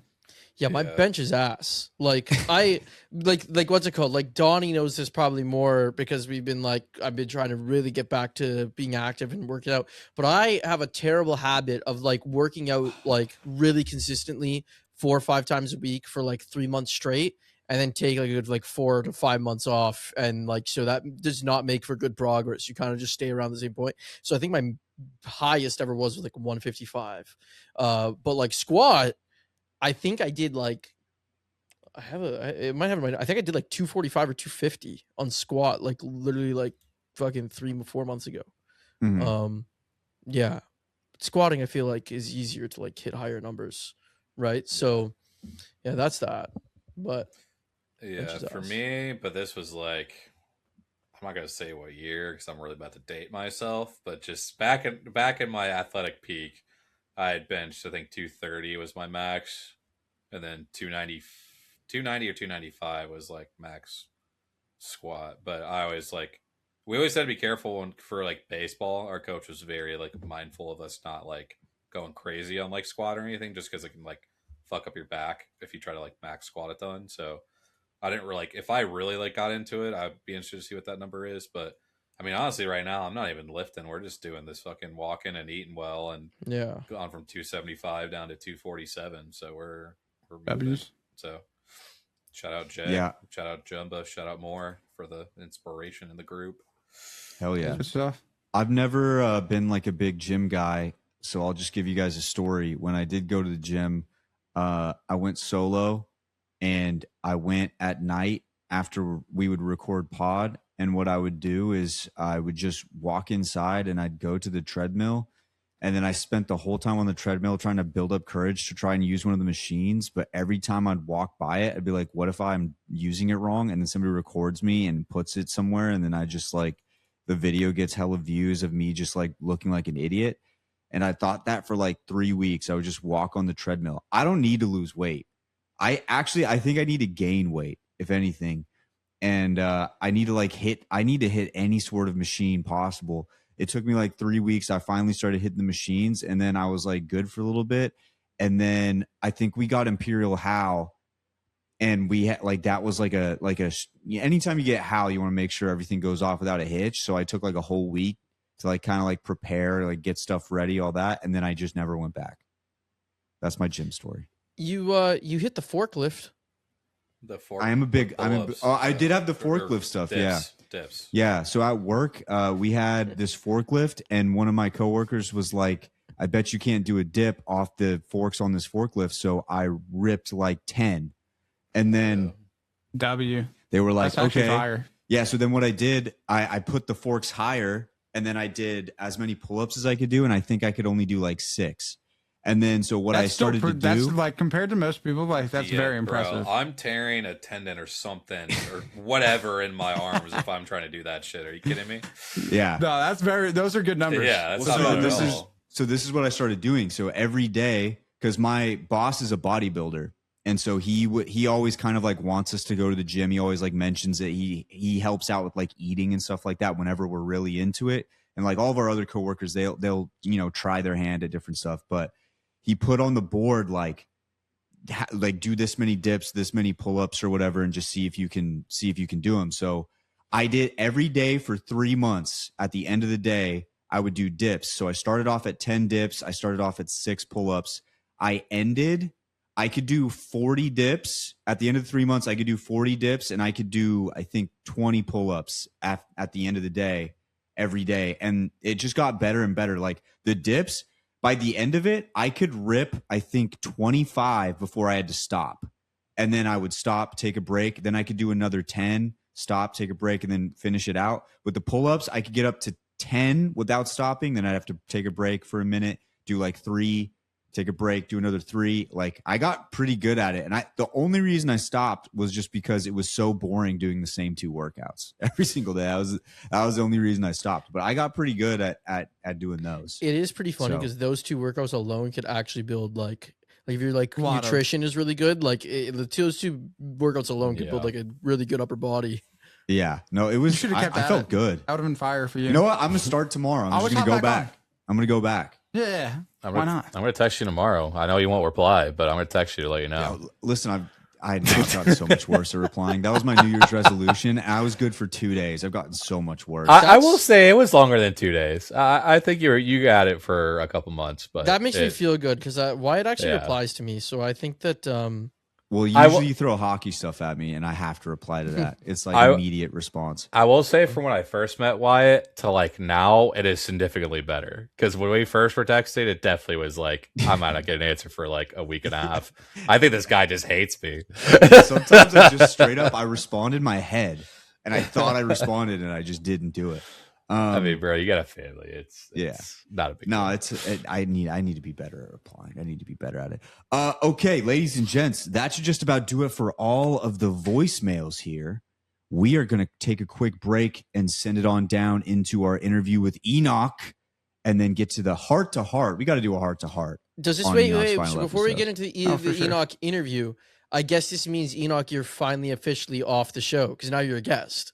Now you're a guest. No, well, no, because then I'm coming back onto the show for the heart to heart. Okay, come back on the show. Okay, sure. Yeah. All right, let's take. And then I'll make my official farewell in the between episodes. Hell yeah, baby. Hell yeah. Let's send it on down to Enoch and then the heart to heart, and send you guys on the rest of your week. Let's get it. All right. Ladies and gents, we have a very special guest with us here today. First time on the pod as a guest. It is Enoch. Welcome to the show, Enoch. Thank you guys for having me. Welcome to the show. How are you doing, man? I'm a little nervous, what did you eat today? Being what did you eat? What did I eat today? I had. Did I get potatoes? I do. Typically, my wife's been making like homemade hash browns, which has been fire. Hell yeah. But I don't think I had those today. I think it was. I don't think I really had like I had some stuff come up today, so I didn't get like to make like a full meal. But I had like peanut butter crackers. Hell yeah. And that was pretty fire. I'm not gonna lie. Not Chick-fil-A though. Not Chick-fil-A. Not Chick-fil-A. For not what Chick-fil-A. No, the listeners don't know, that's the question we ask every time we do a tech test. Yeah. We always ask that. It hasn't been Chick-fil-A in a while, but that was a very consistent answer for a very long time. Chick-fil-A, Chipotle, typically like the number one answers, and then you get the varying different responses sometimes. But obviously, final episode. Moving on to bigger and better things. Things are going up for E. As far as like what kind of led to this, just for the listeners, I know you kind of broke it down originally, but like just for what you're feeling, what you're going through right now, and what you plan on moving forward with doing. If you want to just give them a quick breakdown of what's coming up. Yeah, when are we posting this? This will be on probably Friday or Thursday night. Okay, cool. Yeah, I should be announcing it before then. Okay. Yeah. So wait, so just starting with like one more time? Just essentially like what's your plans moving forward and all that kind of stuff. Okay, yeah.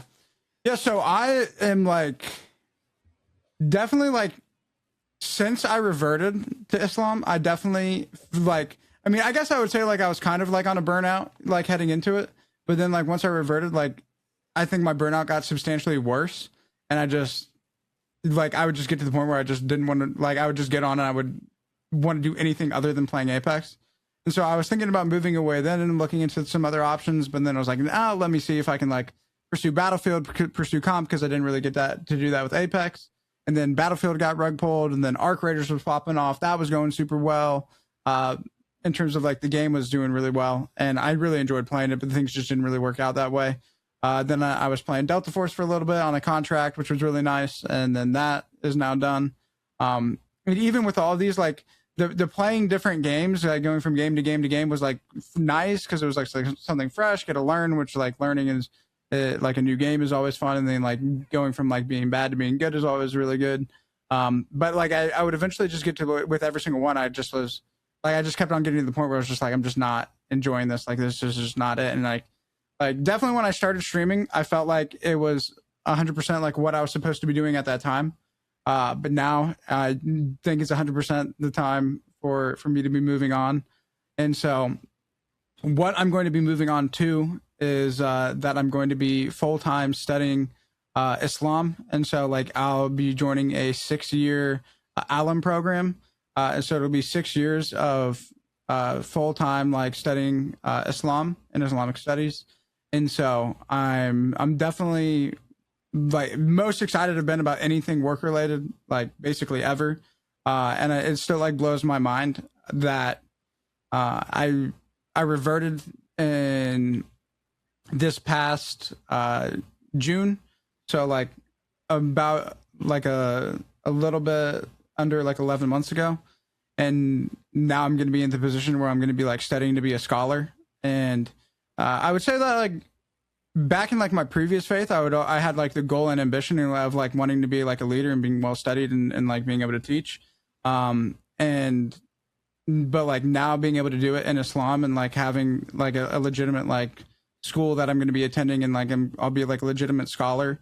It's definitely like the best thing. I never knew what I was going to be doing after Apex. Cause obviously like you're not going to be playing video games forever. I mean, like some of these guys are, but I just never really thought that it was going to be what I was going to be doing forever. But like, this is like better than anything I could have ever imagined. And I'm just like beyond grateful, by like the mercy of God to be able to like put me into this position. And I'm just beyond excited to be able to like study it and then being able to like take like the skills that I've learned from content creation, and then as well as like combining it with my education degree and then combining all of these skills, then to be like take the stuff that I'm learning and then like make content on it and like doing like daily uploads on just stuff that I'm learning, doing streams, and like answering like a lot of people's questions, because like I genuinely believe that Islam is like one of the most misunderstood things in America, and one of like the most heavily negative propagandized things that exist in America. And I'm really looking forward to being able to basically like devote my life towards shifting that perception, and so that people will be able to see it for what I believe that it truly is, which is like the greatest like gift and blessing that I've had in my life. And so, yeah, I mean, it's better than I could have ever imagined. And like my life keeps on like getting that way. Like there was at one point in my life back in like when I was like in middle school and high school where like I didn't really want to be here, you know? And then, but I always knew that like God had like plans for me, and that it wasn't supposed to just be done around like that high school time. And so stuck it out, kept going. And like literally like the past few years, my life's been better than I could ever imagine, like from back then. And then like now from where I'm at now to like what I'm going to be doing, like my life is better than I could have ever imagined. And so I have a good feeling that it's just going to keep on heading in that direction, and that each step along the way is just going to be better than I ever imagined until the day that I die. And then when that time comes, then it'll truly be better than I could have ever imagined. And so, Hell yeah. yeah, that's what I'll be doing. Perfect, man. Well, obviously, we've had, I think it's almost been 3 years on this show together for the most part. It's been a really long time. I did want to kind of go back and just go through the history of and ask you some questions from your perspective on some of these things. But For sure. I guess I'll kick it off with how this thing all first started. Just hearing your side of the story of like how everything kind of came together. Because for me, I just woke up. I got sent a message from somebody. I don't remember who it was. I got sent a DM from Finn saying, "Hey, I want to start an Apex competitive podcast." I never wake up on time, and I had woken up like perfectly on time for it, sent something in. Finn had said, "Hey, I think I'm getting Enoch," which at the time you were like posting on TikTok all the time. So I was seeing your videos like constantly. And then he was like, "I think I'll set up a call with all of us." And I was like, "Okay, for sure." I had already previously interviewed Finn on the other show. And so he was like, "Yeah, I'm down to do it." And then we get on that call, and I just remember being so nervous, just because I was like, I don't know if this is going to actually work. But from your perspective, how did it all kind of unfold for you? Yeah, so I was thinking about the idea of wanting to do a podcast, but it was like one of those things where it was like, oh, like that'd be a really like cool idea, and I think I'd be really good at it, but I didn't really know like the process of how to go about like getting it all together and making it happen. So it's just something that was always just an idea for me. And then I saw Finn tweet about it, and I think I saw his tweet within like less than 10 minutes of him posting it. And so then I replied to it, and then I also just texted him, and I was like, "Yo, like let's do it." And Finn, for people who don't know, Finn was actually like one of the first like well-known people in the Apex community that I ever like got to interact and play with. And so I think it was either me and my buddy, or I was solo queue, and we were playing Apex ranked on PS4, and then we ended up getting Finn as our random. And then I saw like Soar Finicky, and I didn't really know who he was, but I mean I saw that he's in Soar, and so I was like, "Oh, dude, this guy's legit. He's in Soar." And so I actually, funny enough, Finn was like the #1 Wraith player at one point, I believe. And I was playing Wraith at the time, so I took Wraith from him just without even like thinking about it, because I didn't really know who he was, but I saw that he was in Soar, and I was like, "Oh, that's tight." And so then I believe we ended up winning that game, and so then I asked him if he wanted to run it back, and then we ran it back, and then we somehow, either it was that day or the day after that, we ended up going into the range, and I think I played way better than he was expecting. I think I won a little bit more than he did. It was like pretty even, but I do think that like I was playing way better than he was expecting. And so like that was like one of the first moments where it was like, oh yeah, I can really do this thing. And so then I had a PC at the time from playing Fortnite, and so then he, like a couple days after that, he was just getting into PC because of the comp scene and everything being announced. He was going to be making the switch, and then I started playing with him. I was one of the few people that he knew that had PC, and so then we played there, and so like that friendship just continued to grow. And so then when he was going to do a podcast, I was like, "Oh, dude, definitely, like let's run it." And then he was like, "Okay, I got this guy named Wyatt Babb. He does this other podcast." I had zero clue who Wyatt was. I didn't really care. I was just like, "Dude, you know what? Bet if he's got Finn's vouch and Finn wants to have him on with this thing, and I think he said you were going to take care of all like the back end stuff," and I was like, "That's perfect. That's great. Let's do this thing." And so then we're going to have the call, and I was driving to vacation. And so, but like we hopped on the call. I think it lasted for like a few hours, and yeah, it was just, everything went really well. I think from like the first moment that I started talking with Wyatt, like things flowed well, and it was like clear that we were going to be boys. And so like there was never really like an awkward amount of time, or there was never like oh, I don't know if I'm going to be able to do this thing. And then like we got it going, and then we made it happen, started lining up interviews. That's definitely, without a doubt, without question, my best contribution to the show is my ability to get interviews.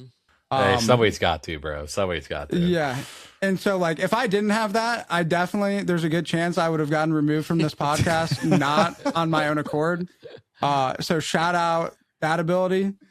And No, but it's been good. Definitely one of like I like fondly look back on the time when Finn was leaving. Even though like I hated to see him go, and I didn't necessarily agree with why he was making the decision to step away. I guess I respected his decision. But like those like periods of time where it was just me and Wyatt, like I really appreciated those times. And then especially when we had the Peep era, where we had Peep, but then like we actually didn't have Peep because he said he was down, and then he was taking some time off, and then he was not on the show more than he was on the show when he was on the show. So it was like we had somebody, but like we were still a duo. And then we eventually stopped egoing Jumba, and then that worked out really well. Did you know who I was at that I think time? a couple times where it was like, dude, who's this Jumba guy? Like, no, seriously, like, did you know? I don't know, because like when Wyatt had me. No, I don't think I had any idea. Yeah, Wyatt had I no don't idea really who I watch was. too much like YouTube yeah. Apex stuff. There was like, and so I had no idea who you were. But then when I found out who you were and I saw your content, I was like, oh, dude. Like, yeah, we gotta get Jumba. I was like, this is a great fit. And I get it. Like around that era of time, like I did, like I said it earlier in the first part of the episode that like I hadn't just released that Trident video and just gone to LA, so I didn't know that many people at that time. So I figured, I was like, I don't even think Enoch knows who I am when I jumped on the first one. Yeah. Hardly, like not even a little bit. Bro, if that's how he reacted about you, I couldn't imagine when he thought this random guy I met in the stands named Don. Yeah, he's gonna help us out now. I couldn't imagine what that was like. Dude, I was like, sure. Yeah. Sounds good. That's work for me. Yeah. Oh, yeah. Yeah. So I did want to kind of run through some of the eras, just kind of stick to the beginning. As far as I remember our first episode, we record our first interview is his Watson, and I believe you got his Watson.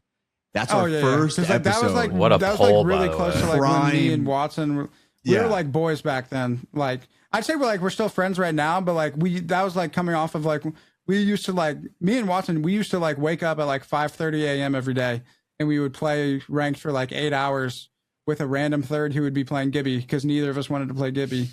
And then yeah, no, definitely. Like, I think our first interview was Watson, and then our second interview was Daltouche. I think he was third. I think he was our third one. Okay. Yeah. Yeah, no, I was just saying, like, we started off in some, and that his Watson one definitely was like fire timing, and just like, yeah, dude, everything like kind of like flowed really well. Yeah, so I'm looking right now. It went his Watson, Gent when he was still on phase, and then Daltouche was third. But the reason I brought up the his Watson one was I remember we did the interview, and then we clicked stop, Watson left, and I just remember all of us were like, bro, that was fucking sick. Like, that was so badass. And I just remember like being so excited. And then I think at one point it was either you or Finn had said like, Wyatt, you came in perfectly with the questions. Like those were exactly, and I had barely any knowledge of who this person was. Like I was like, I don't know anything. I was like, you guys really think so? I was like, yeah, that was fucking perfect. It fit perfectly. It's exactly what we needed.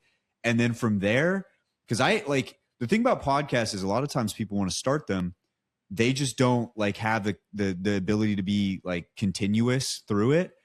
When we finished that Watson episode, I was like, oh, this is gonna last. Like usually I tell people like, if we're gonna do a pod, let's see if we can make it to 10 episodes first. We finished that first episode. I was like, yeah, this thing's lasting. Like, I know for a fact this thing is going to last. And just that first guest was great. And then we go to episode 3 with Daltouche, and we get the email from Spotify that we charted, which that was probably one of my favorite moments too, because it showed the charts and it says legendary moment in podcast history for everybody who doesn't know the lore on this. I didn't even know this. This is actually too fire. Yeah. So we charted. And all the time it shows the podcast and then it shows the production company. We were still under my Spreaker account on Grab My Banner, and it just says Wyatt Babb. There's no company. So it would be like Barstool Sports. It would be like these different like companies, and then it just said IGN, the Apex of Podcast. 103. Yeah, it just said the Apex of Podcast, Wyatt Babb. That was it. Like there was no company. It was just my name. That was it. Legendary. So yeah. Inside that was our first inside joke. Now through all these different interviews, all these different moments we've had, all that different stuff, was there ever like an interview that stood out to you as like your favorite one or one that you gained the most from? First How interview. Was there a That one was baller. Was there a favorite moment? Like, I don't know if there's like anything you can remember where you're just like that one, like that, like yeah, it could have just been like something funny that happened. Like maybe it was like it could still just be the first towels or anything that you remember that stands out. High key, like if there's anything that, like stands out the most, it was when we were about to like, and this was not even on like an actual podcast itself, but it goes back to the conversation that we had when we were like agreeing, like when we were like setting up to do it. And I remember like I was saying like, okay, like if we're gonna do this thing, like we need to like when we're like locked in, like when we like come here, that like we need to show up, we need to be present, and we need to give it our all during the time period that we're doing it. And I definitely did that for a good amount of the time, but I've definitely like not been able to do that as well as I would have liked for like as long as we've been doing it. But just like that moment and that conversation, like Wyatt says that like he like knew that we were going to be like that this thing was going to be solid by the time we got done with that first interview. I knew that this thing was going to be solid and that this thing was going to go the distance from the time like we had that phone call. Mm-hmm. Like I just knew that this was gonna be it.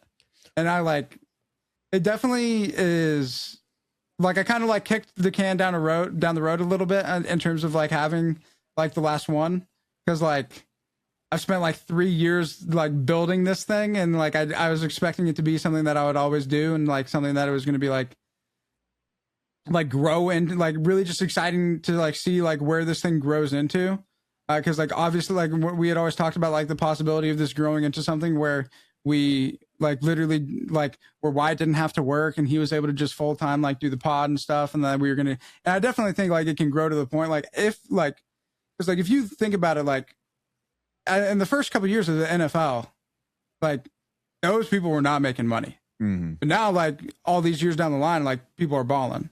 And so like if Apex can do like a similar thing in terms of like it being able to grow and grow and grow, which I think it has shown the like capability to do so, just depends on how well they take care of it. That like over time that this like really can grow into something like amazing.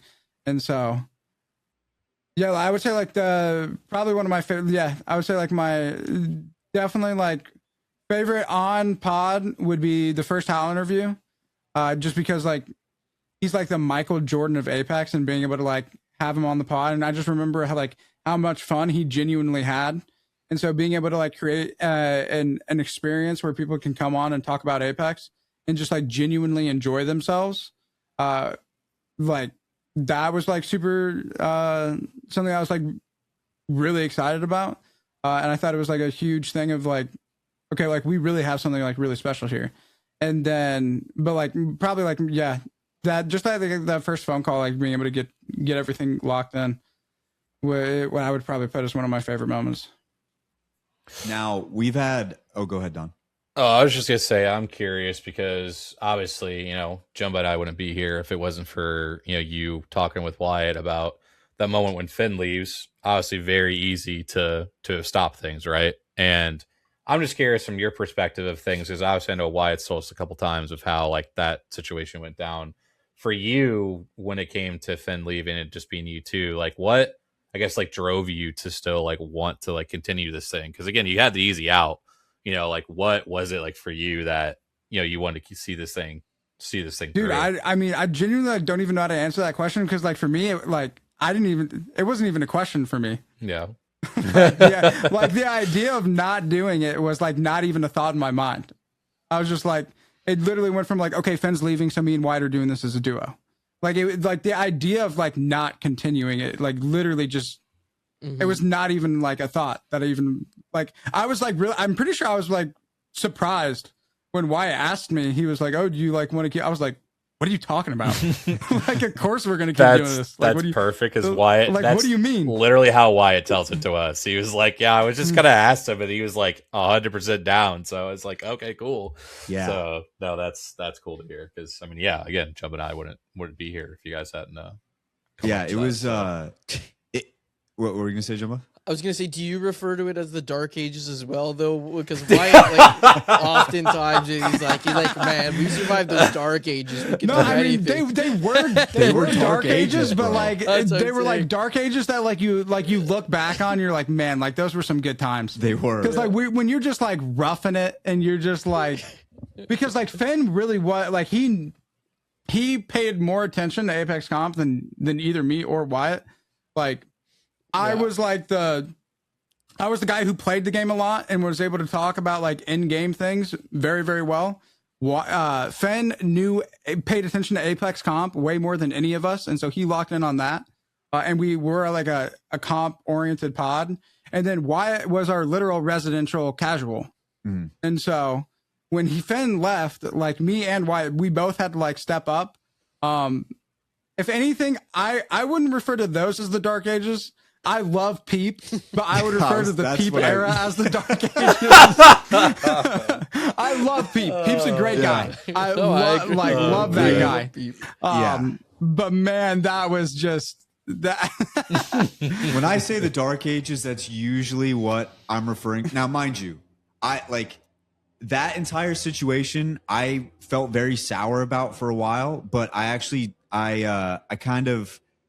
Thankfully, Jay kind of helped me out with that situation a lot, like early on when it was happening, because I was pretty bothered by it. And then I actually talked to Peep in NOLA, and now I'm like fine. You know, like it did bother me at the time, but when I say the Dark Ages, that was mostly the Dark Ages because it was like we had a third, but we didn't have a third.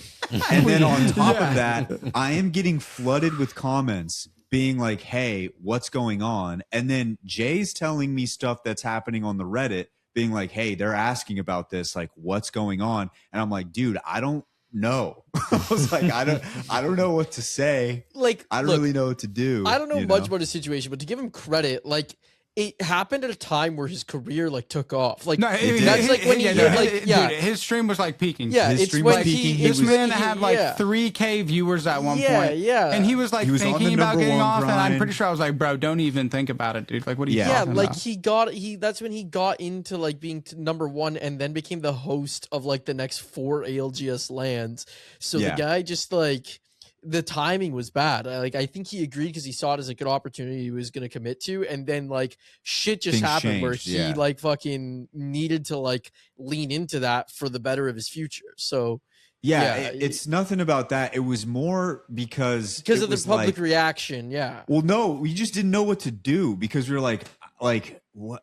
Do we look for a new third? We were so do we wait for him confused, to like, be done? Is he going to come back? And then he came back for a little bit.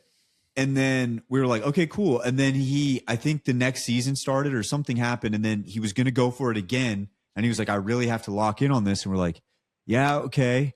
All right. Like, I get it. You know, like his stream was going crazy. Like you mentioned, he was a host of the ALGS. It was like, we felt weird to even say anything about it. But it was also like this thing where people are asking me constantly, like, what's happening? Like, I don't know. I was like, I don't know what to say. I don't really know what to do. So yeah, that was more of the Dark Ages, just purely out of a perspective of like, we didn't know what to do. So it was a lot of that. And then also this is the other part, E, and I think you'd agree with this. It was also the Dark Ages, not because it was just me and you at the time. Finn was very good at organizational stuff. Me and you are both like, I don't respond to text messages half the time. I'm bad at like setting up dates. I'm terrible at like remembering things. And then it was just like, we were kind of just flying by the seat of our pants. Like it would just come to Tuesday night and we'd be like, wait, what are we doing today? like what should, because I'm pretty sure Finn would have like a breakdown of like all of the different segments, all the different things that we were talking about. Literally, from pretty much the time that we started the pod to like right now, including like all of our interview stuff, like I just show up and I just talk. Like I've never prepared questions. I've never prepared segments. I literally just show up and then we just start talking about things and we just talk about it. Yeah. And then like things will just lead into the things. So yeah, no, like it was definitely we lost a critical piece of this puzzle. but like the show goes on and we will fill in the gaps of what needs to get filled. And like we did it. Like we got through, and I feel like those pods were pretty fire. Like Yeah. I definitely think we had some bangers. Yeah. We had MG Clutch, who now is consistently in EMEA Pro League. At the time, he was just a rank grinder. We like, if I go back through, we had a lot more content creators, I think, around like that era. Mhm. Which I was super lucky for. We have not interviewed a content creator since. Yeah, we You have guys not. had me, J Miles, and then that was it. Yeah, we didn't have like a whole lot of other content creators like at all.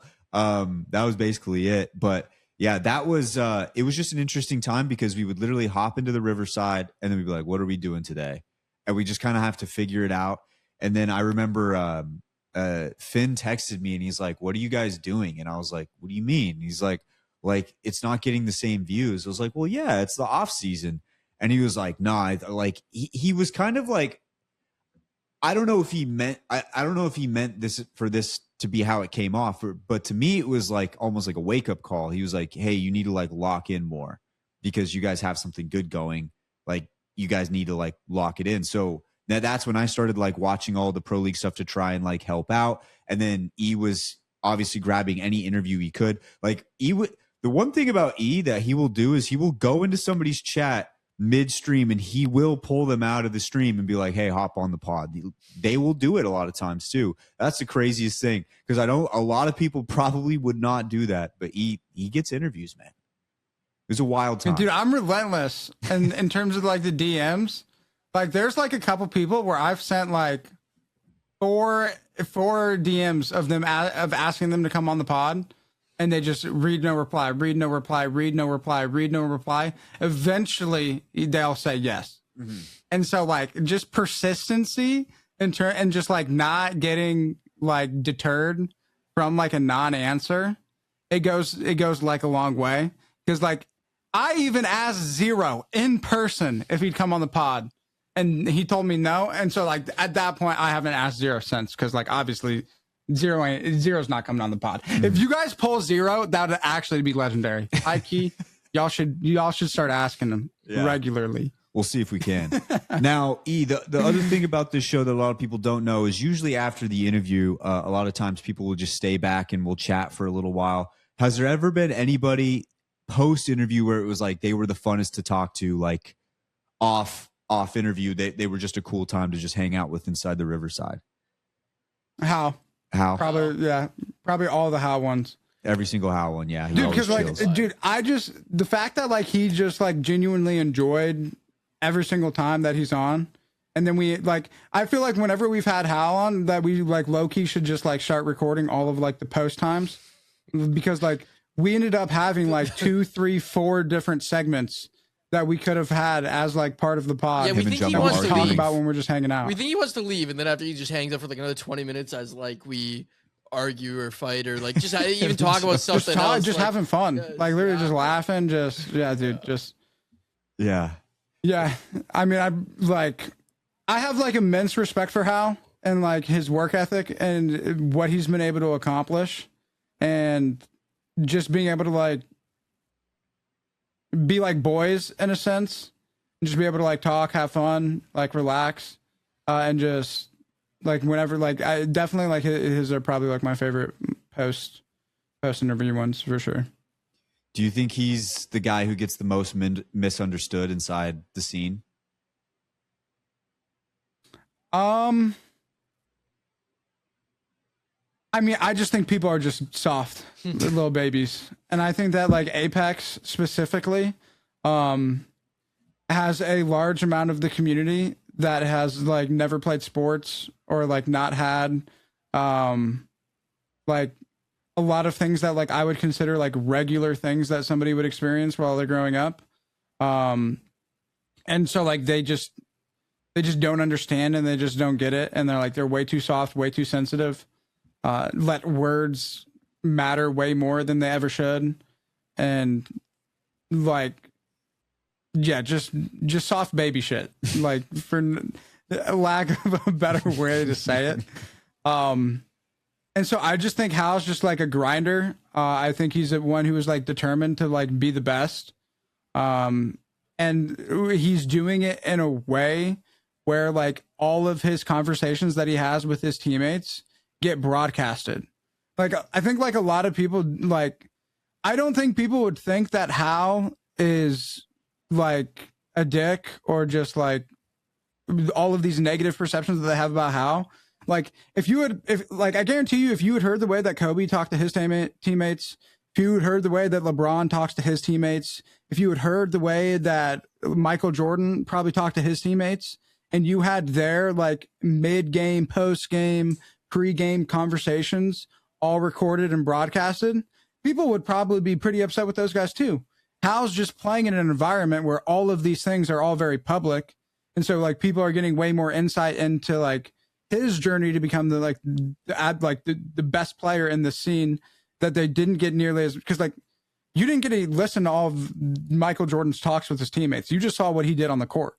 Like, we're hearing all of these conversations, and these are the conversations that have to be had in order for you to be the best player. Mm-hmm. And so, yeah, I just think everybody's soft. Yeah. And they just need to like, but I mean, I played like travel sports like the majority of my entire life, and then like played like a little bit of like Division I lacrosse.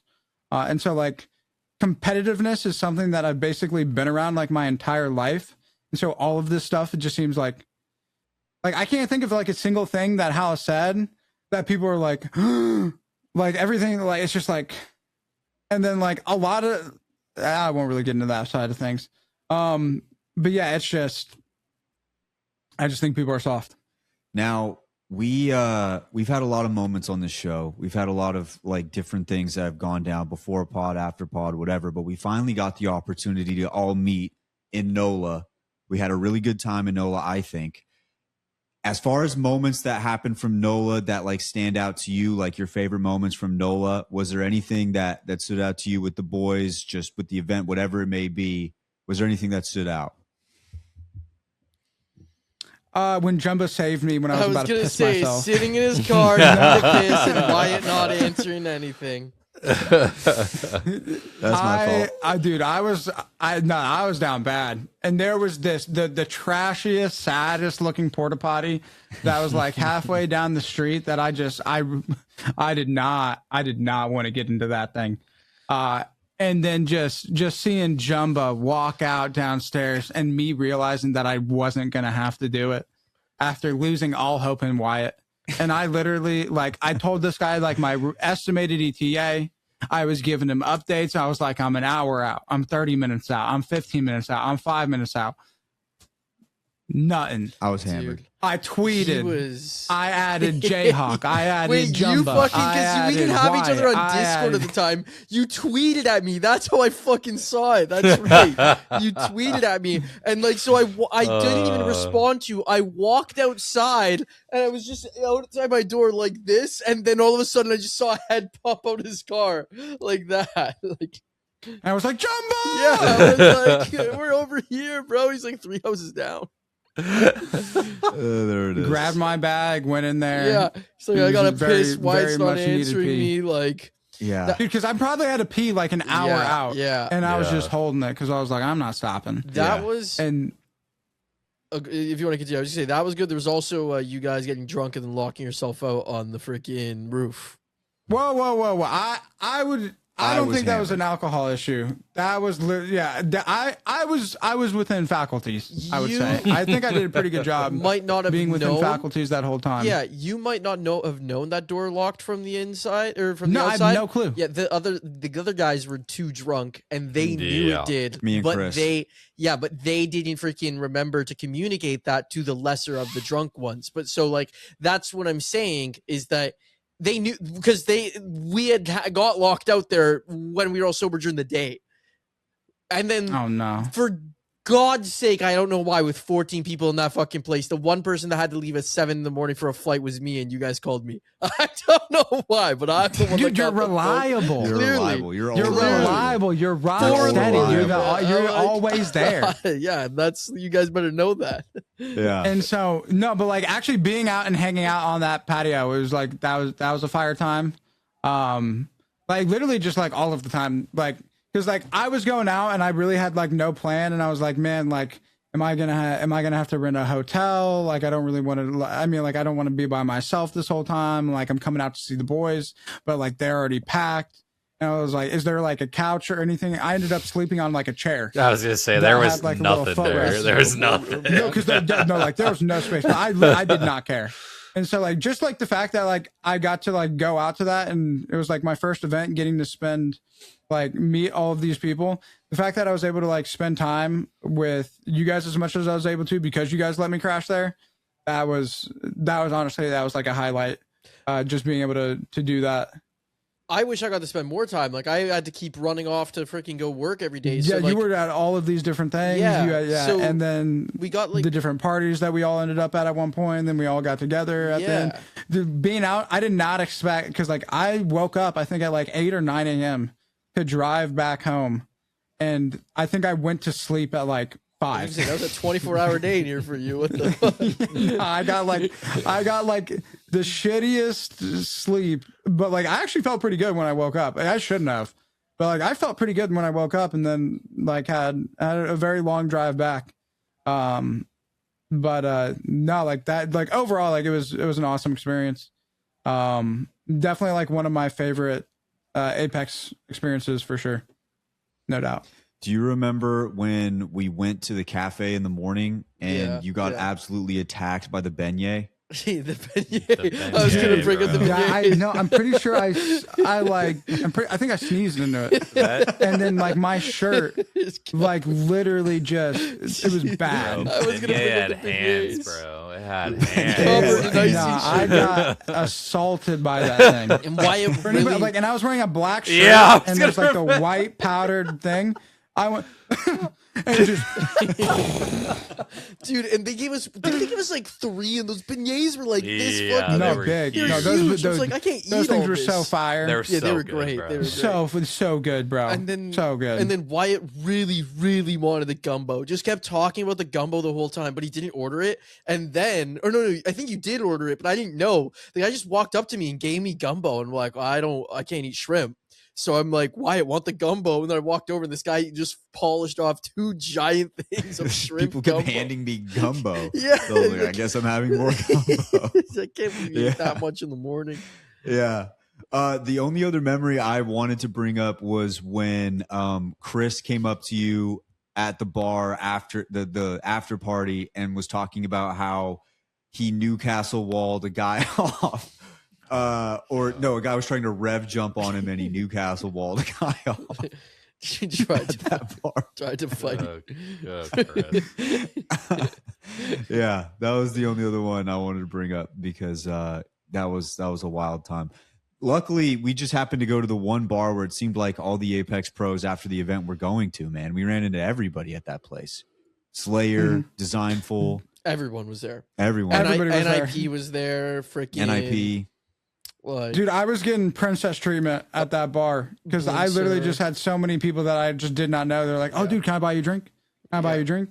Can I buy you a drink?" a bunch of And fans. at this point in time, like I was definitely down with a few casuals. Like wouldn't drink now, but back then I was like I would drink, but like I wouldn't get like drunk. And so like I was just like literally just a steady flow of just nice beer on its way to me like through that whole night. And like I don't think I bought a drink once. But I had dude, yeah, that was cool. I mention it all the time. If you were an Apex pro and in that bar, Connor was your best friend. He was buying everyone drinks. Like It was just wild. Yeah, that was a hell of a time. I'm trying to think if there's anything else I wanted to ask about the show or anything like that. I think I hit on everything. Did you guys have anything else? I want to know, maybe because we do this with everyone, and we've never talked about it personally, but what made you get into like streaming and everything like that, and wanting to like be a content creator in the first place? And then like, okay, answer that first, and I'll have my follow-up question. Okay, yeah. So I had always been like really good at like FPSs, like growing up, like the like Battlefront 1, Battlefront 2 on the PS2. Like legendary games. I think those games are so much fun. Like Ratchet and Clank, Like those were the games that I primarily play on the PS2. And then when I like, as time goes on, then you get the 360, and then you're playing like the whole Halo series. Love playing all those games. The first Call of Duty that I ever played was Call of Duty 2. So I didn't play the first one, but I played the second one, and basically all of the ones up until they started hitting like Black Ops. And I started taking some of those off. And like Modern Warfare 2 was, I think, my like by far my favorite. And then Call of Duty 4 Remastered, when they put that out, I really enjoyed it. So like played those a lot in high school. But then in high school, like my primary focus, when I was like in 8th grade, I started playing lacrosse in 6th grade. And my family was like a soccer family. And then my friend, like one of my best friends at the time, he played football and I played soccer. And then he played lacrosse. And so my dad suggested, he was like, yo, you should play lacrosse so you can have a sport to play with Cole, who was like my best friend at the time. And so I was like, okay, bet, like, let's do it. And so then I started playing lacrosse. Then around like when I was in 8th grade, I decided that I was like, okay, like, yeah, like I really enjoyed doing this. Like, I think I want to go D1. Like that'd be really cool. And then I ended up switching to attack. So I played defense, which is like in lacrosse, like going from like defense to attack is like a very big change. Like, and as a defender, you play with like a 6-foot pole. When you play attack, like you have like a 3-foot pole. And like, like when you're on attack, like I never played defense. Like when my team was playing defense, I was standing at the halfway point, having a casual conversation with the guy who was guarding me, trying to become friends with him so he wouldn't like beat me as hard. Yeah, because like, dude, like when I was in my freshman year of college, like while I was doing fall ball, I don't have the picture anymore, but I literally took a picture in the bathroom. My entire arm on both arms, like were literally, it was just all bruises, like literally the entire thing. So like I got hit a lot. But like, so I like my focus in high school was playing lacrosse, and that was like the main thing that took up the majority of my time. And video games kind of just became like a hobby and something that I would just play for fun every now and then, which I'm really grateful for, because I'm definitely like, some people are like, oh dude, like if you were just playing video games that whole time, like you would think about where you would have been at if you were like streaming all the way back then. It's like, yeah, sure. But like real life is like super cool. Like video games are cool, but like real life is great. And like all of those experiences I'm really grateful for. And like from a physical perspective, I've definitely been riding off the work I did when I was in high school, even till today. But also, I don't even want to think about the shape that I'd be in if I didn't have that. But then when I got to college, the Division I lacrosse didn't really work out too well with the torn disc that I have in my back. And so I ended up deciding to to leave the lacrosse team. And so then I was going to transfer to Purdue, but I still had a lot of time. And so the nice thing about when you transfer from one university to another is that your GPA, it doesn't matter. Like all of your classes are just like pass, like as long as you pass the class, you get the credits, and it did like the GPA doesn't go towards the GPA that you'll get at the institution that you'll end up graduating from. And so I just like was like, okay, well, like school doesn't really matter. And I have all this free time. I started playing video games a lot. Like, so it went from like something that I was like casually doing to something that I was like doing like way more. And then my dorm room, like my dorm floor, like the TV in the main area was like super bad. And so guys would bring in their nicer TVs and their consoles and stuff, and we'd set up and they would play. And then like everybody on the floor people would be playing, people would be watching, and like we'd all just be hanging out, which is stuff that I never really did because I didn't have the time while I was playing lacrosse. But then when I quit, I had so much more time, so I started doing that, and I would just be mopping the floor with like I was definitely like best player in the dorm, like unquestionably. And that was like the first time where I ever really had people that were like watching me play, because. Funny enough, like the first time that I ever interacted with Twitch was when I was playing League of Legends in middle school, and my brother was watching somebody, and I was like, what are you doing? Like, just play the game. Like, why are you watching somebody play the game? Just play it yourself. Like, this is so stupid. That's as a full-time Twitch streamer for 6 years now. That was my first interaction with Twitch, was making fun of my brother for watching it. But then ended up going to Purdue. Then Fortnite came out, and that game I like didn't know what it was for the longest time. And then one of my fraternity brothers, I walked into his room one day and he was playing it. And I was like, dude, what is this? He was like, oh, it's Fortnite. I was like, dude, yeah, like this game looks sick. And so then I started playing Fortnite. That's when I first started watching Twitch myself. Started watching like Nick Merckx. I believe Nick Merckx was the first person I ever subbed to.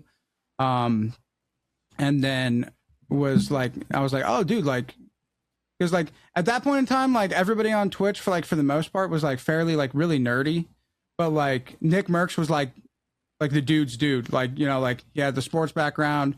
He was just like he lifted. He was just like a regular guy, just like sports guy gaming. And I was like, okay, yeah, like this is dope. Like, and he's doing it. Like, no reason why I can't be doing it. And then I've kept my friend's girlfriend kept on telling me that I should start streaming, but I was like, I don't really know. And then there was one night where I was playing Fortnite and I was playing quads, and I believe I dropped a 14 kill game on Fortnite, and I was like, I'm gonna start streaming. I'm nasty. I'm so good at this game. And then I started streaming on like my PS4. I think it was at the time, just streaming right from it. Bought the PS4 cam, like super bad setup, like literally just like the worst starter setup anybody could have. But I mean, when you're starting out, like you just get going. And so then was playing that for a while. So that was my junior year. Then was getting into my senior year. And then with like, when I was like first starting, like my first year, I was like over a year into streaming and I still had like a 2 viewer average. And I was 100% pulling myself up on my phone and my laptop. Unquestionably, like, you got that. Everybody does it. That's all. Everybody does it. You got to give views the way you can. Exactly. Like, hey, like if you don't have the phone and laptop up, you really you don't want it. I used to try to like, I'd use like 4 devices, and then I had a VPN, and I'd turn on a VPN so I'd have 4 viewers.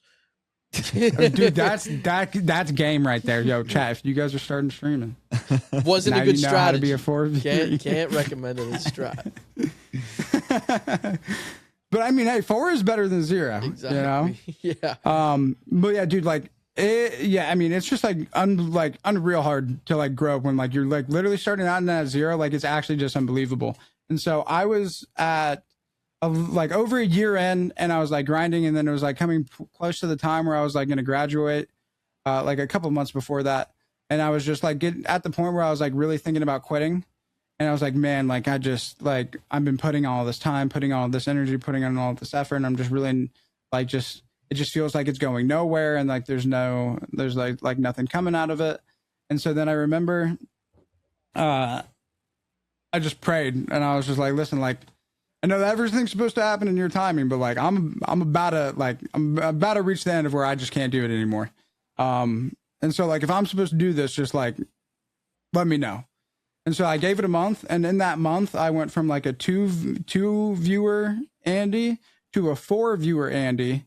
And then at that point in time, I was like, that's literally all I needed to like, in my mind, it was like, oh, like this is what I'm supposed to do, no question. And so then COVID hit, and so all my classes went to pass fail. And so my GPA, like I'd never gotten a grade lower than an A-.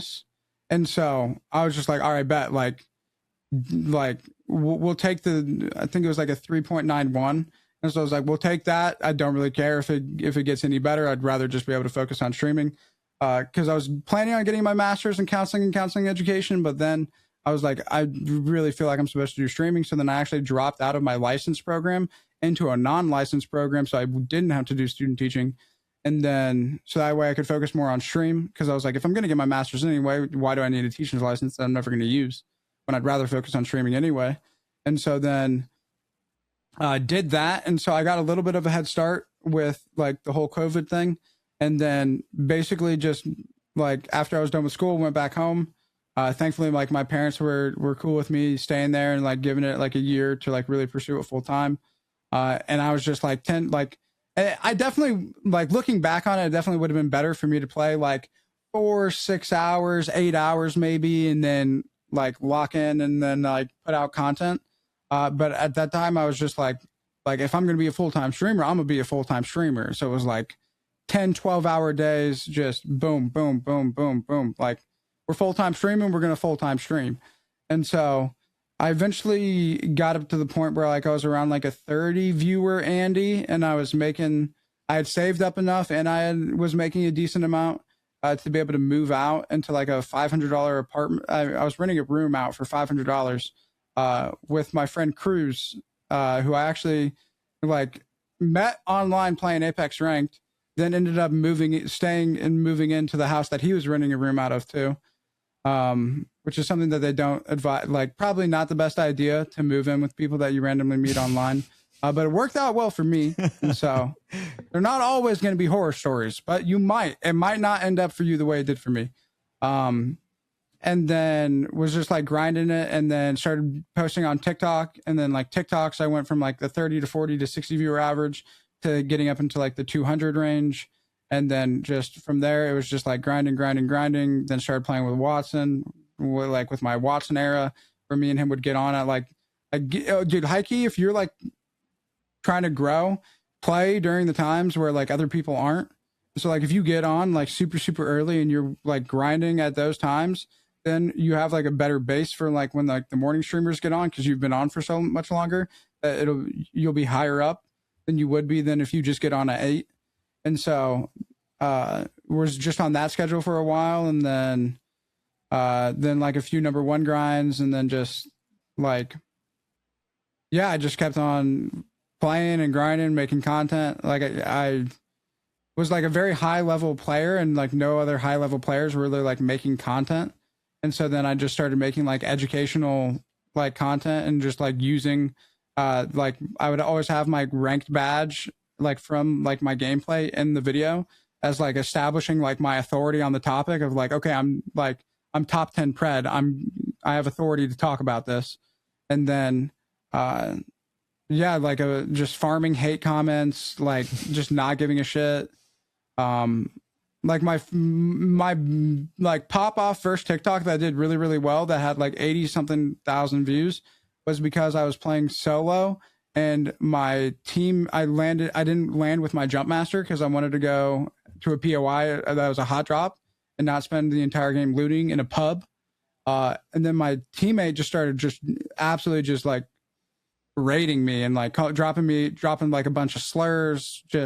And then the funny thing is that I was the bad guy because I didn't land with my team in a pub. And so then I had to like hate comments out, like just a lot of my really good videos are literally just farmed from hate comments. Like it's actually just, that's what TikTok was like, back in that day. I haven't like really posted there very much, but I had a couple TikTok channels that popped off basically by farming hate comments. Dude, it's literally just it's so fire. Yeah.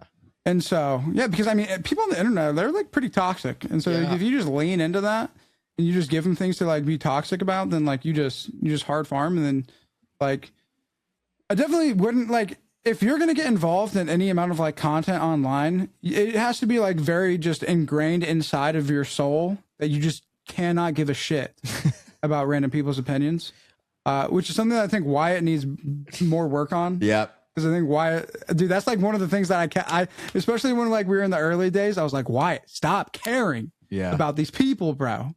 They don't matter to you. Like they actually just don't matter. Well, and like, because like I watched a lot of gear. Or you go. I was just gonna say it wasn't all me. Like Finn would just send them to me throughout points in the day. Like I would just be like sitting somewhere, and then I'd get a text from Finn, and it'd be like a comment being like, "Wyatt sucks at this." I'm like, "Why are you sending me?" Like what? He was like, "I just want to, just give you constructive criticism." I was like, "Bro, this is a random comment. You're not telling me this. They're saying it." Yeah, you can't like. There's been so many people. If I listen to the comments and like what people thought that they should like, how my video should be and what I should take out and what should be done more, like my videos would be, I'm sorry, they'd be horrendous and they would not be what they are today. And I feel like, like the people would not get the quality content that they love and see now. Just gotta ignore it. It's a vocal minority. And so like my senior year of college, I like had from like the place that I was staying to like my classes was like a 15-20 minute walk. And like I could take a bus, but I enjoyed the walk. And like during that time, I would literally just rip a bunch of different like a bunch of Gary V content. And so that was like when I like Gary V, I think he's a G. And he has a lot of like good advice for people wanting to get into like content and all of that. And like doing your own thing and like not like doing like the regular like 9 to 5 stuff and like just figuring out a way regardless of what it is and what you're passionate about to like make it happen. And so I watched a bunch of his content, which was like very influential in the way that I approach content. And that's also like why I was able to get on TikTok early. Cause like, I don't know how this guy does it, but this guy's like pretty much early to every like major social trend that ends up happening. And so from basically like the beginning of TikTok, he was talking about how like this was going to be like the next big thing and it was going to take over. And so I was like, okay, bet, like let me get into this TikTok stuff. And so I started posting it a little bit on my own, and like I was just taking the clips and lobbing it up. And so obviously they weren't doing too well. And so I was like, okay, like I actually like if I want to do well, I probably need to have like actual editing and all of this happen. And so then I reached out to Blower and I hit him up. And I was like, hey, like, I don't have like a ton of money to be able to like pay you for editing and stuff. But like, if we work together and then this starts doing really well, then obviously we can start increasing stuff and like get it up to like a good amount. And then hopefully like from that success, you'll be able to get some like more people. And so then he was down, and I'm pretty sure when we first started, I was paying him $90 a month, which is like insanely like not a good deal for him, unreal deal for me. And then, but because of that, we ended up like, obviously my TikTok ended up like blowing up. Like there, like during my peak TikTok times, like I would like, I don't like, there was like a period of like a good, what? It had to have been like three to 4, maybe more than that months, where I was literally gaining like a minimum of 1,000 followers a day. And it was just like just banger after banger after banger after banger. And I never scripted. I never had a content plan. I would literally just have moments that would happen on stream. I'd be like, oh, that's a good TikTok. Record the intro on stream and then mark it, have like the marker for the for the intro. And then after the intro, I would like explain how I wanted Blur to do it. And then he'd go through, he'd do it. I'd look at it. I'd tell him, okay, change this, and this. Then he'd send it back and then I'd look at it and then we'd post it. And so then because of that, like, yeah, everything just started doing really well because of that. And so, yeah, like a lot of things just went like really, really well. But then also, I would say like the main reason why I was able to like have the success that I have is because for a good amount of years, there was not a single person who could like tell me that they wanted it more than I did. And like, especially like right now, like I have a wife, I have a child. Like back like 5 years ago, I was solo dolo. Only thing I had to worry about was like content. And so like, I would literally just like wake up, grind, take a little bit hour to chill by myself, go to bed, wake up, grind. Like it was just grind, more time than anybody else, more effort than anybody else. Nobody could say they wanted it more than me. Nobody could say that they were putting in more time than me. Nobody could say that they were like putting out more like content than me. Cause I was like, I think me and Blur were putting out like a one a day at that point before like anybody else was really taking it serious. And just over a long enough time span, like it all ended up working out and I was able to get to where I'm at today. And so now it's just like, and I think like a lot of that I got from like my experience with like Division I lacrosse, because like I grew up in Indiana, and lacrosse is like an East Coast dominated sport. And so going D1 from Indiana is like very, very hard because nobody respects like lacrosse in Indiana because for the most part, it's all horrible. And so it, like the amount of like grind and effort and energy and all of this stuff, like basically like devoting like 90% of my time towards like focusing on like making D1 happen, then like gave me all of the tools, mindset, discipline, ability to like be okay with not doing a lot of these like normal things normal people do, and like being able to make sacrifices where you need to make sacrifices to put the time in that you need to put in. All of that I got from lacrosse, and then I was able to apply that to content and then got top 1% in content. And then now in this next endeavor of my life that I'll be moving into, I'll be able to take that same work ethic and attitude and mindset, and to be able to hopefully be able to see more success in what's to come than I've achieved so far. So there it is. God willing. With all that being said, I think it'd be criminal if we didn't ask the Enoch question. No, I was gonna make. Well, no, sure. see, you this. So right here, whoever asked me this question, I have you better ask. You are the guy that is going to ask it to every single person. Well, I don't know if you. interview. I hope you know. Yeah, like Jumbo. if you don't listen to the ones we do when you haven't been, when we have Donnie fill in, I've been doing it because like okay, you have. Well, because there was one time where like I'm like, well, we we gotta we gotta ask the Enoch question, because I think it was one time. It was even it before Aku? actually Donnie was no. We've been doing it every single time, because it was before Donnie even started hopping on when you were grinding for #1. And like there was some nights where like me and Wyatt would just rip it. Yeah, there was a couple nights. Yeah. I will say I made it fairly consistently during my #1 grind. No. Wyatt has very much always like gave credit for that, though, with all like the time you were grinding, like you still showed up as much as possible. But I'm just saying, like, we always made sure to ask the question. We're like, okay, this is the question. So yeah, no, I wasn't sure if you wanted to like do like passing the torch, or ask yourself the question for your final one. Dude, I love that you've already picked it up. That's fire. So that makes it way better. I can rip it. Maybe then this is a good thing. You can make sure I'm asking it right. But I think I've heard it enough that I did. So Enoch, you undeniably, I froze for a second because I was like, oh, this is a lot of pressure to do it here now. You've undeniably, where you're at right now, you're performing in the top 1%. So for anyone else where they would want to get to in life, doesn't have to be gaming, doesn't have to be streaming, anything that they'd want to do to be able to succeed, what is one thing that you would tell them?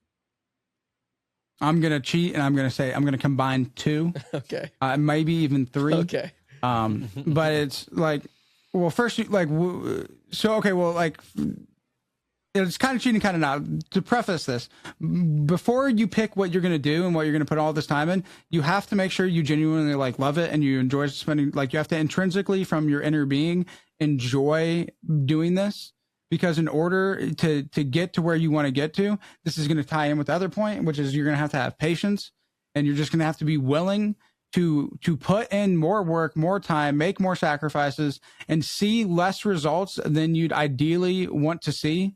And like the goal that you have for like your 1 year, you might not hit till like year 3, but like you're never going to hit that unless you keep on grinding through 1 year, 2, and then up to year 3. And like the reason that most people aren't successful is not because they don't have what it takes to be successful. It's that they end up quitting earlier than they should in order to receive that success. And so if you are able to like work longer, harder, and be patient, and be able to put in the work regardless of the fact that you're not seeing the results that you want, and like you're only going to be able to do that if you genuinely love it. And so you have to be able to do all of those, and then just keep on pushing past the point where you would want to quit. And then eventually, if you do it on a long enough time span and you're doing all the right things, you're basically guaranteed success in whatever it is that you're working towards.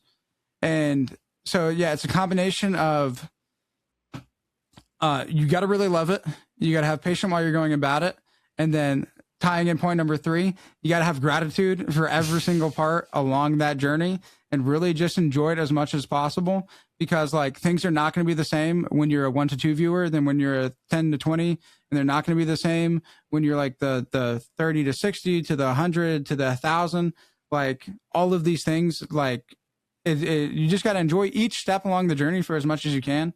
Cause like the time is going to pass, and it's going to like, these moments are going to leave you. And so you gain like you lose nothing by just genuinely appreciating everything as much as you can. But like, if you're going to go through these moments, even the hard ones, and you're not going to enjoy them as much as you can, you're just at a loss, because like you just could be enjoying it more, and you're just making the choice to be miserable about it, when you could find, like, even like through the hardest times in life that we go through, you always can find things to be appreciative for and to be grateful for. And so just anchoring in on that gratitude is just very, very key. And then I would say that like, would not have been able to accomplish basically any of the things that I've ever accomplished in my life if it wasn't for my relationship with God. Alhamdulillah. And so that would be my answer to the question. There it and is. I cheated for sure, but It's okay. I'll allow it. There it is. That's beautiful. That's beautiful It's stuff. beautiful. Now, Enoch, that's the history of the show from your perspective. What's been going on with you? Let's take a quick break and let's send it on down to the heart to heart and send everybody on the rest of their week. Let's get it. All right, ladies and gents, it is heart to heart time. Heart to heart time. Jumba, you are up. I go first, even for this one. Okay, that's fine. So this week, I want to talk about some stuff that went on with my YouTube channel. No, I'm just kidding. I'm kidding. No, I mean, like, very clear for the heart to heart. I want to just say, thanks for the run that we've had here. It's been a real pleasure. As we talked about with, and Donnie even addressed a little bit that, like, you know, with me and him getting on this pod and like how wouldn't it be possible without you getting through that period of time with when Finn had left. Like, it really does seem like it was like an unintended, almost butterfly effect that you sticking out with Wyatt on doing that pod has like built kind of like our whole friend group that we talk to like daily now, because then when Wyatt gets me on the pod, that gave him the fucking idea to maybe ask me to actually join, which I originally said no. I thought it wasn't gonna be, and then I swapped up and I did. But because of that, like, I got to know Wyatt more. Like, we got to like hang around more with Jay, which just like spun into like, you know, a whole group of friends now, and knowing all the Fresno boys. So it's like, I hold that very dearly to me. And so like the friend group, but like also to just our time, like every week I look forward to getting on here, to chopping it up before, to chopping it up after. You know, like we started off, like you said, we were like, when I came in, I still feel like we were still three kind of bumbling dumb guys trying to figure out how to make this like be really good. And in that time you became a father and you grinded out for ranked one, and then you carried my ass to masters. Like, a lot has happened in that time. That was a fun time. And it was fun. That was a good time. All of it was, fun. especially like I've cherished like that freaking season as one of my favorite periods of gaming in Apex. Like, that is the most I've gamed in Apex that season, by the way. I don't know if you know that. Like, I went maybe like outside of like the first like 5 seasons, but like ever since I became a YouTuber, I have not put up that many games. And I will also say, because I got to play with you and so many other great players, I think I learned a lot that season where I peaked. I was way better that season than I ever was before. I'm not even as good now because I've taken so much time off. So yeah, it's like a lot to say. Thank you for the run. Thank you for, you know, being willing to like having me on the show and do this. Like, it's taken me to like new heights with my career and everything like that too. And you know, I'll cherish the time we had here. Hell yeah, You baby. as well. Hell yeah, baby. Dawn, you're up. Yeah, I mean, just from the grateful side of things for me too. You know, I obviously have told, you know, my journey before, how I got here with quitting coaching baseball and not really having a thing to look forward to outside of work. And obviously Wyatt is definitely a big part, meeting him out in LA, but also just, you know, coming on the pod, getting to know you. I mean, you really were the first person of like, you know, what I would say like a higher level player that made me confident in knowing that I know what I'm talking about when it comes to this stuff. Because video games and all that like was just a whole different space for me that I wasn't really that comfortable and feeling like I knew that like I could share an opinion and it be at least somewhat intelligent, to say the least. But I just think hearing you and obviously giving me the opportunity to work with RKN and Cody and Sang, that was definitely all you, throwing my name in the hat for that. And obviously that led to the New Orleans experience, which I'll never forget. And yeah, I mean, there's just so many little things that definitely tie back to like, again, just you kind of giving me the confidence of somebody that has that stature in this community to be like, hey, like, you know, this guy knows ball, like, honestly, to put it simply. And it just, confidence is the thing I've always have struggled with, especially something that I haven't put nearly as much time into in the past. And again, I just think that what you gave me, I can never, you know, really feel like I could repay back. And I truly appreciate that from the bottom of my heart, man. And it's definitely been a pleasure. And I just, you know, I hope you find all the success moving forward, because you definitely, you you definitely deserve it for what you've given, not just us, but just Appreciate you. the Apex Yeah. community. So definitely appreciate it, man. Hell yeah, baby. If I can hop you, man. in right before Wyatt, just because I feel like Wyatt's will get very sentimental. Even like going back to the rank thing that I just thought about, it's like it's so funny because like Donnie kind of like something about what Donnie said like made me think about how there is probably very, very few people who would have taken on that task of grinding ranked with me. We had 10 days left in the season and I was like D4 and we needed to hit that shit. And like you even said it yourself, like the first pod after, it was hilarious. You're like, no, there's a few people who said no. It was like you were top 50 ranked and you like just tanked your rank in the first 3 days of that challenge. Dude, I just heard that first day, was rough, nightmarish, bro. Oh my gosh, I'm not gonna lie. Apart, I was like, bro, why did I tell him I do this? Yeah, but hey, and I thought you were got gonna past say that no to first me. day, and then everything was fire. I got past that first day, and it was good. I got off that night, and I was sitting there, and I was like, I gotta try and gain some of this RP back with Connor and like our buddy, and they still went bad. And then I was like, kind of sitting there, and I was in my bed, and I was like, or I think it was even like at the end of the call, like that we had earlier that day. Through the whole process, I was like, I think he's gonna say like, hey, I can't do this. Like, I'm losing my top 50. This is like really important for viewership and everything like that. And you know, it's just not gonna work. I gotta keep grinding here. I was fully expecting you to say that, and I was fully like understanding of it and trying to figure out how I was gonna pivot the video I needed to work on the entire time in the back of my head. And like right at the end of the call, you're like, well, bad days happen like that sometimes, but same time tomorrow. And I was like, yeah, same time tomorrow. Let's do this. And I was like, we're back on, baby. We're back on. Slingshot. Yeah. We pulled that thing back, and it was Slingshot tough. method. You should see. It was You tough. should see me playing altar now. I will never forget to drop a port. Here we go. Jumba. All right. My heart to heart this week is gratitude. That is my heart to Here heart we this go. week. My heart to heart this week is gratitude. Enoch, yeah, man. I mean, I was thinking about it today because I've been doing podcasts now for years, and I've really only had to say goodbye to somebody as far as podcasts go once, and it was with Finn.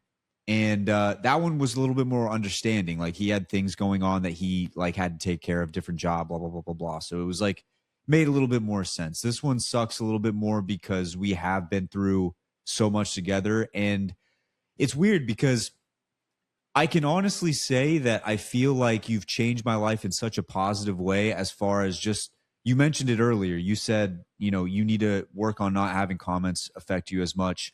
And they honestly, to be honest with you, they really don't. I think I've gotten a lot better with it. How about you? Yeah, I think like Dawn will send me stuff all the time. And I'll be like, Dawn, I like, you know, like whatever, you know, like I don't really care. But it's not just that stuff. It's also I remember there was specifically one day where I actually felt your impact on my attitude about things. And you'd been saying gratitude so much. With the truck? Yeah, it was with the truck. And it was, I remember that. Yeah, it was a day where, like, dude, I mean, you guys have seen me get angry before. When I get angry, it's like I fly off the handle. There was a moment on this pod before we started where my mic wasn't working and I was like tossing stuff around, just getting upset, angry, whatever it was. Now, this happened after the truck situation, so that was definitely a fallback. But yeah, like at this moment, I just remember, because I work with my cousin who's known me my entire life, and things are going horribly wrong. Everything sucks. Things are falling apart. I'm still at work. I can't get home. It's hot as shit. Fresno gets like 110. I'm like, I'm about to spend a bunch of money on fixing something that I don't need to want to fix right now. And I just pop the tailgate on my truck. I just sit down in the back and I'm just like sitting there. And then my cousin walks up to me and he goes like, all right, this is what we're going to have to do. You want to do it right now? And I was like, yeah, we can do it right now. Buy all the parts, get over there, start fixing the truck. And we get it all fixed, turn it on. Everything works. Everything's good. And I just remember he sat there and he looked at me and he was just like, this is so unlike you. He's like, I've never seen you act like this before. Like, you're just calm. And I was like, you know, there's somebody who's been helping me out with that. And I'll never forget that moment, because it has translated to a lot of the other things that I've done in my life. I definitely have slip ups all the time, just like all of us do. But there are so many moments where when I'm working, there's like 2 buildings we have, and I have to walk across a yard full of trailers to get to the other building. And every morning when I make my trek across to go turn in something that I have to do every day, I just look up into the sky and I kind of just think of the moments where you've said gratitude. It's almost like it's been pounded into my brain. You've said it so many times where I'm walking and I'm just looking up at the sky and I'm just extremely grateful for everything that I have. Because when this show started, you know, I was in the middle of trying to learn how to become a stepfather, trying to learn how to become a better partner. Hadn't become, you know, like Kira wasn't born yet. I'm working at a place that I had told myself that I despised. I was just down about really everything. And it transformed into becoming a better father, welcoming a new life into this world, becoming a better partner, and then also accepting the fact that for all the things that my place of work doesn't have, there's a lot of things that it's given me and been able to support, like being able to see you guys at these different events, go to Japan, travel, have healthcare for my family, have vision care for my family, dental, all these different things that I just wasn't thinking about because I wasn't allowing myself to see it. But from you saying gratitude so many times, for you saying these things to like get me to open up with this stuff, it truly like has allowed me to see a different part of my life that I didn't think I was allowing myself to see before. So I just want to thank you for that. I also want to thank you for going through those dark eras. Like it truly is. We've said it so many times. It truly is a time I truthfully look back fondly on. Like, it reminds me of those things whenever you see like these super successful people, they always talk about like the times where things weren't going well and they almost miss them at times. And there was just something about that time where we didn't know who we were going to interview. We didn't know what we were going to talk about. We didn't watch Pro League enough. Like, we weren't seeing the things we needed to see. And we found a way, to continue our audience. And one of the things that, because I think that like a lot of people misunderstand about this show, because I would see comments here and there and it would be like, I wish E would talk more. I wish E would do this. I wish E would do more of that. And it was like, they didn't understand the things that were being helped out with behind the scenes. They didn't understand like what was being done by you to help out continue this show, because without you, it wouldn't have been here. Like, it would have just been a run of the mill. We're just talking on a microphone, but we were able to get these guests. We were able to have all these connections, have all these people. And I just never felt like you truly got the credit you deserved for that part of it. And then when we went to NOLA, we step out of the truck for the first time, our Uber. The second you stepped out of the truck, that was probably one of my favorite experiences. Is that Enoch? Like, literally like 4 seconds. Yeah, within 4 seconds. Is that Enoch? Insane. And you just waved. I was like, okay, he understands, like, perfect. I just wanted to see that, and I got to see that somebody was recognizing you for like the work you have put in, and I loved that. So I just want to say I'm grateful for you, Enoch. It's been one hell of a run. This one's gonna sting. This one's gonna sting a lot. No disrespect to Finn. This one's gonna sting a little bit more just because we've been doing this for a little bit longer. I mean, we've just been through it so much. It's We've been been so much through a longer. lot. You know, we've been through a lot of stuff, but yeah, this one's gonna sting. This one's gonna hurt. But you're always gonna be a big part of the show. I have a lot of ideas for what we're going to do with the Heart to Heart to pay tribute to you being on the show. And then also we're going to continue to ask that final question because it's a staple. It's going to continue to go on. So thank you so much for all the stuff you've done. Thank you for all the time you've been able to put in. I know there were probably some weeks where it wasn't easy. I know there's probably some weeks you didn't want to be here. I know there were some weeks where it was tougher than others, but you showed up no matter what, even in the middle of a pred grind where you're trying to get number one. You did it, and you still showed up to the show almost every single week, which is really impressive. So thank you so much, man. I appreciate you. Love you to death. You're my brother. Love you, big dog. Your Heart to Heart this week. Yeah, I appreciate you. Love you too, man. Yeah,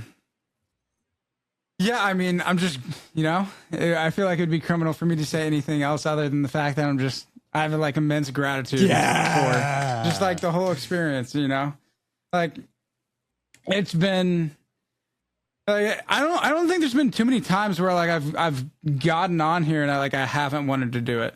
Like, there's been times where like the timing doesn't work out that great. Oh, like I'm going to be up later than I want. But like, I've like genuinely enjoyed coming on and like spending as much time as I get to do with y'all. And it's truly been like one of my favorite things that I've done, Apex content related. And I'm just immensely grateful for just the entire experience. I feel like I've learned a lot. being able to just grow in our friendship has been super like amazing for me. You and like Jumba and Donnie as well, but like a little bit different with me and Wyatt because it being from the start to now. And yeah, just everything about it, from like all of the lows to all of the highs. I think we were number 3 or we were number 1 at one point off the Daltus interview. Yeah. Yeah, like that was fire. Just like all of the different moments, like literally just like not having a guest at all to be like, okay, we're about to record the show. Like, oh, I got somebody, let's go. And then just like running with it. Like just everything about it has just been an incredible experience. And Jumbo, like I genuinely enjoyed that time we got to spend during the grind to get you to Masters. I'm glad, dude. No, like that first day was like laughably bad. It was a test. Like actually like comedically bad. And yeah, I was even like, do I want to do this? I was like, I told him I was going to do it. We're going to do it. I don't care. And then we got it done, and it was like overall it was like a really fun time. But yeah, dude, I remember I was like, yeah, dude, I asked a couple of people. They're like, yeah, I'm not boosting somebody today. And I was like, bro, come on, it'll be fun. You know what? No, but you got sturdy. The funny thing is, like, again, I had to like catch up to like the pace of playing. Our first fucking day, our first 3 games, we went up against Effect. Like, that's a lot different from the diamond lobbies I play in. Like, you know, like it takes a little bit of a speed change there when I got a rundown or get run down by Effect, right? So once I got used to that, though, like, watch the video. Like, I wasn't getting carried that hard. Like, I wasn't. He was sturdy. He was sturdy. Like by the end, I was the pocket altar. He was getting sturdy. Yeah. And Donnie, I like, dude, the omit stuff. Like, you actually just like came in like omega clutch and like basically did all of the things that I didn't want to do. And so like, I'm really glad that was like something that like it benefited me to the fact that I didn't have to do it, and then like it benefited you by giving you the opportunity and the connections, and then you were able to take it and make so much more out of it. And just I had to pull it out while of course. I had to wait for this one. So, but like, yeah, I NOLA was probably like my favorite time, just being able to just like get to hang out with all of you guys. And like, it definitely, I don't think I would have had nearly as good of a NOLA experience if it wasn't for you guys. And so I appreciate you guys immensely for that. And just like over just the last 3 years, it's been fun. And I didn't expect it to come to an end this quickly. I thought I was going to have like at least a few more years left, but that was also because I thought I was going to be streaming for like a few more years, definitely. And so like I was supposed to like have done this like I think like 2 weeks ago, but I just didn't want to pull the plug on it, and so I kept on kicking the can down the road a little bit. But I think it's just better for me and then for you guys to be able to just have this be the time where it ends up happening. And so it's been a beautiful journey, one that I'm immensely grateful for, and yeah, I do not regret any of the time that we've spent. Didn't quite get to where I would have wanted to like see us get, but I'm sure that within like the next 5 to 10 years, that you guys got that. And with how like close and good you guys are as friends, I have no doubt that as long as Apex is going and is competing, that you guys are going to be here each and every week making it happen and locking in. And so I've said this to White a couple times at this point, but it's like I'm glad that like when it got to the point where like I am leaving, that it's not like I'm leaving Wyatt by himself. And like you guys, I think, have like basically everything you guys need in order to like keep making this an amazing podcast. And so I'm excited to see what you guys are able to do with it and where you guys take it. And yeah, I appreciate you guys being here along the way, and hopefully this will just be one more time of beating it into either Wyatt or somebody else out there who's been listening to all the pods to be more grateful. Hell yeah, baby. Hell yeah. Well, ladies and gents, that should just about do it. Thank you guys for tuning in. As always, we appreciate you for tuning in and checking it out. Now, we do have a little bit of time before Pro League starts back up, but we still do have some things we're going to talk about believe on the next episode and all that kind of stuff. Ladies and gentlemen, we will catch you guys next week. Enoch, thank you so much for all the years of service. We appreciate you, big dog, and we can't wait to see what you do coming up here in the future, man. We appreciate you. We love you. Thank you so much. We'll catch you guys next week. See ya.